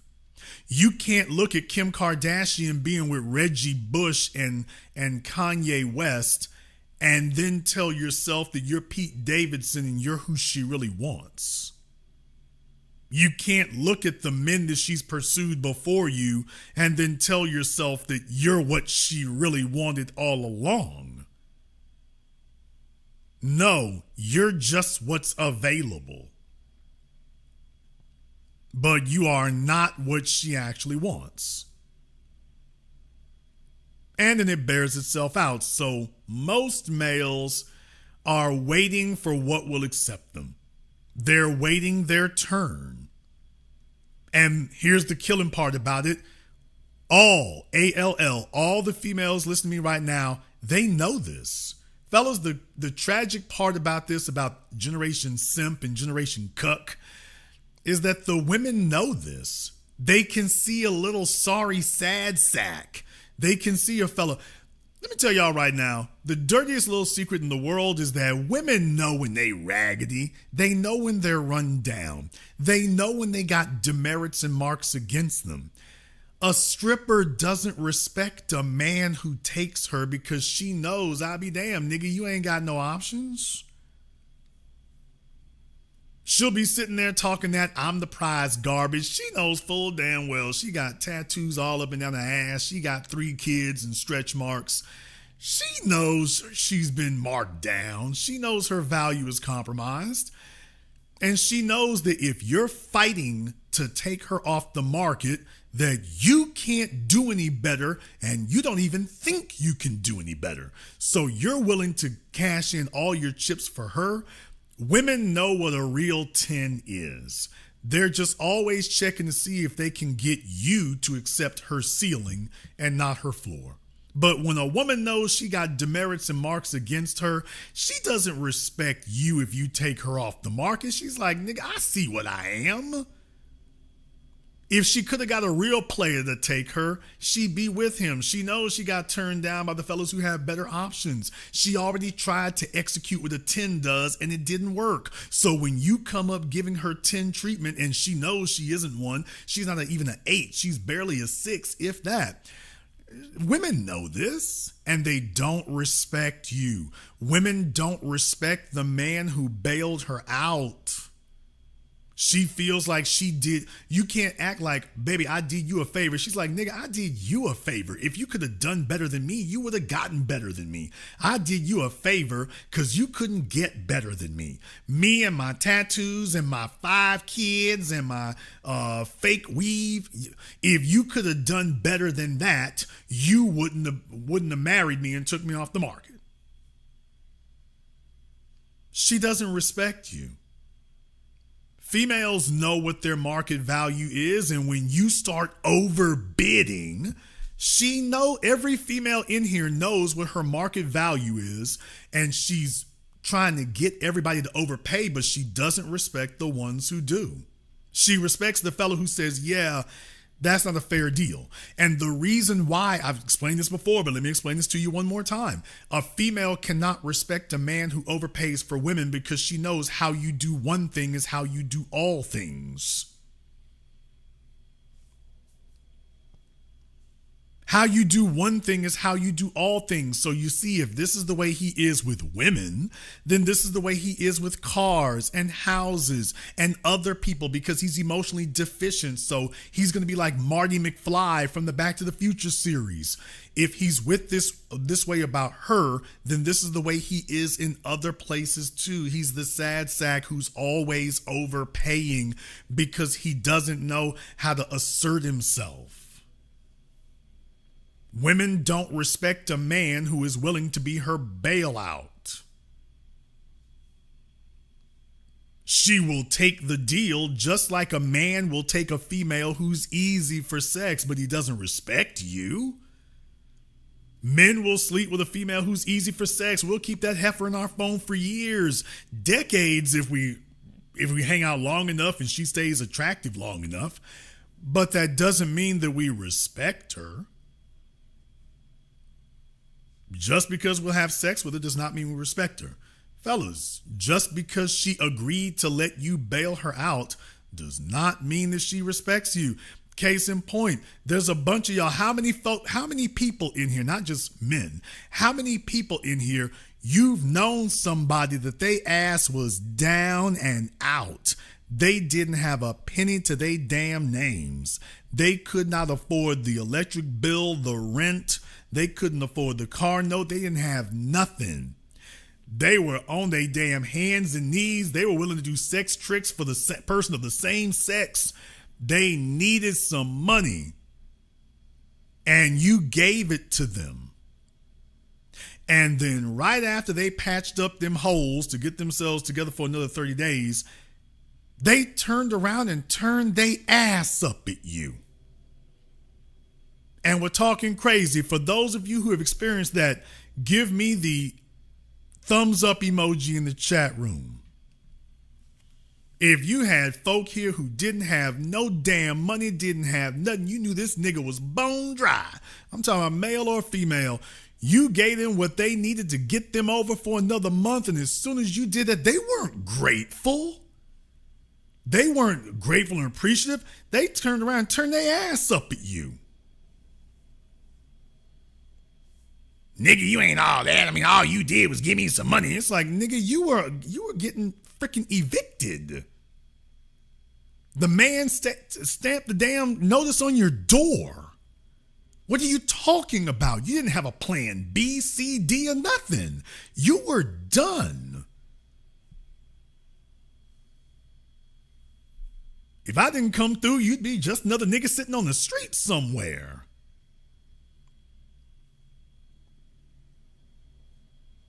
There's a bunch of y'all done experienced that. I'm not talking about just from folk you was laying. I'm talking about some of y'all from your family members. There's a bunch of y'all in here right now. Y'all got family members. You got blood relatives that you sat up here and you helped them out and they turned their ass up at you.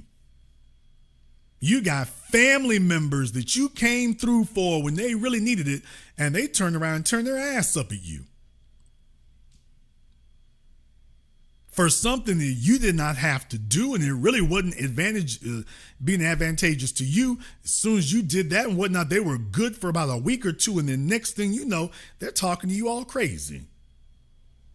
And what I'm saying is that, do you realize that simply because you do something that somebody needs, simply because you bail someone out, that doesn't mean that they appreciate it? I just showed you a real world example. Just because you were somebody's saving grace, that doesn't mean that they appreciate it.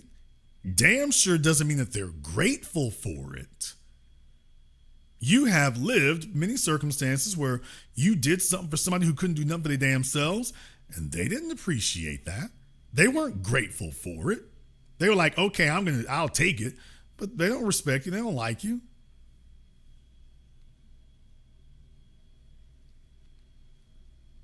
The reason for that is because you cannot purchase respect. If a person genuinely respects you, they respect you. The bottom line is you got to know what you're dealing with. And if you were honest with yourself, the signs were already there. Fellas, take a look at where she been. If she paid money for other men and she's telling you, here's the list of requirements for you, dude, she doesn't respect you. She's here for the bailout. If she's messed off her life and everything else, you're supposed to show her, hey, I've got judgment and discernment. I did my last few programs to remind men, one of the reasons why we're going to have a very hard time getting the women back in pocket is because there's so many fellas out here who are absolutely famished that the females are willing, these guys work their whole damn lives, and as soon as they got two pennies to rub together, the females are like, okay, I can go grab me a simp off the simp tree and he'll cash out his whole damn life for me. Because he's finally getting his turn now that the men I really wanted done rolled the wheels and the brakes and the rotors off of me. Well, now there's some sad sack simp who's willing to be my last option. And there's a lot of chicks out here just to keep a roof over their heads. They're willing to accept that. But it doesn't change the fact that you're not really what she wants. Her job is to convince you of that. And if the women were brutally honest right now, even the married ones, they would admit, yeah, that's what it is. That's what it is.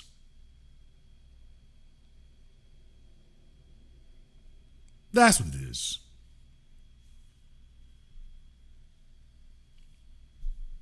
You get respected for what you do. You get respected for how influential you are. You get respected for how important you are. You get respected for how relevant you are. You get respected for how impactful you are in your own life. That's the value you build up for yourself. And then you get respected for that. Remember, the women who respect men the most are the men who are respected by other men. Not men who are respected by other women, but men who are respected by other men. Men who are desired by women are the men who are respected by other men. That means that you've outcompeted these other men or you're very competitive. That's what gets respect. that right there. Not the money. Money is a side effect. Your ability to demonstrate how competitive you are, that you're doing it every day, you're out there in the gladiators arena every day, and you're making your mark every day, that's what gets the respect. I told you all about Schopenhauer and how Schopenhauer said that the reason why people don't like intelligent people is because as soon as an intelligent person walks in the room, we immediately have to start making comparisons.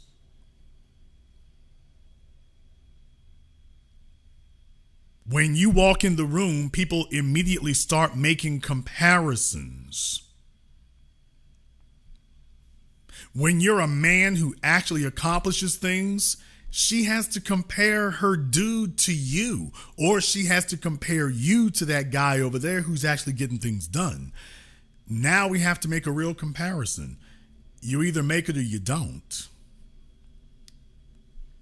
And she'll let you pay the bills, but if she walked into a room and another man was able to punk you, another man was able to outcompete you, another guy has excellence and you don't have an area of excellence, or you've got areas of weakness that outweigh your excellence, yikes.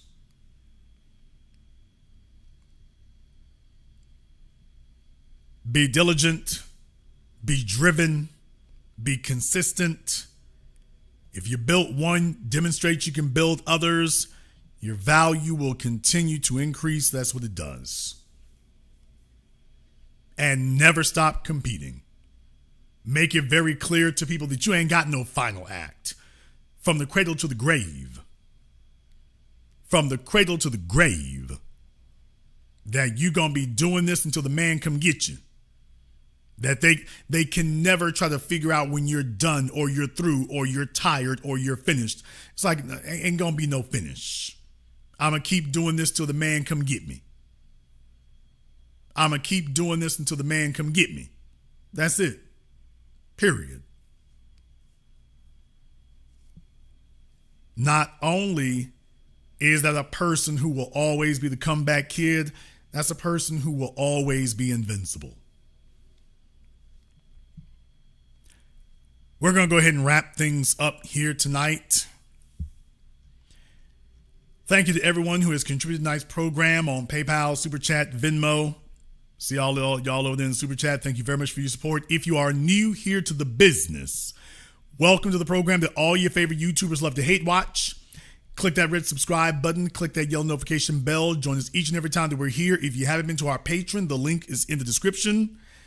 I want to thank everyone for their input over there on Patreon. We've had some things in particular that we've been discussing. I've been talking about that for the last couple of weeks here. I may want to open up some opportunities in that regard. I might want to do that. I might want to. So I'm going to think it over. And if I feel like I want to give some details about that, then I'll do that today on Patreon. This is the next day now. I'll do it today on Patreon. I might want to go into some details about that. So it might go in that direction. It depends on how it goes. I think I'm ready to get into some definitives. but I'm going to discuss it with my patrons tomorrow. I may discuss it with my patrons today. I may get into some definitives about it. I've heard people's feedback. I've been weighing things. So I think I may be ready to get in some definitives. If you're a member of Patreon, join us today at 12 noon Central Time. Let's go ahead and chop it up, and we'll see what you all say. To everybody else, I guess you'll find out when you find out. In the meantime, I want to thank everyone for tuning in to tonight's program, live or recorded. Thank you all for liking, subscribing, and sharing. And this concludes this broadcast of The Business. I am your host, your brother, your humble servant, Mr. Jason Black. And until next time, my brothers and my sisters from around the world, remember, handle your business or your business will handle you.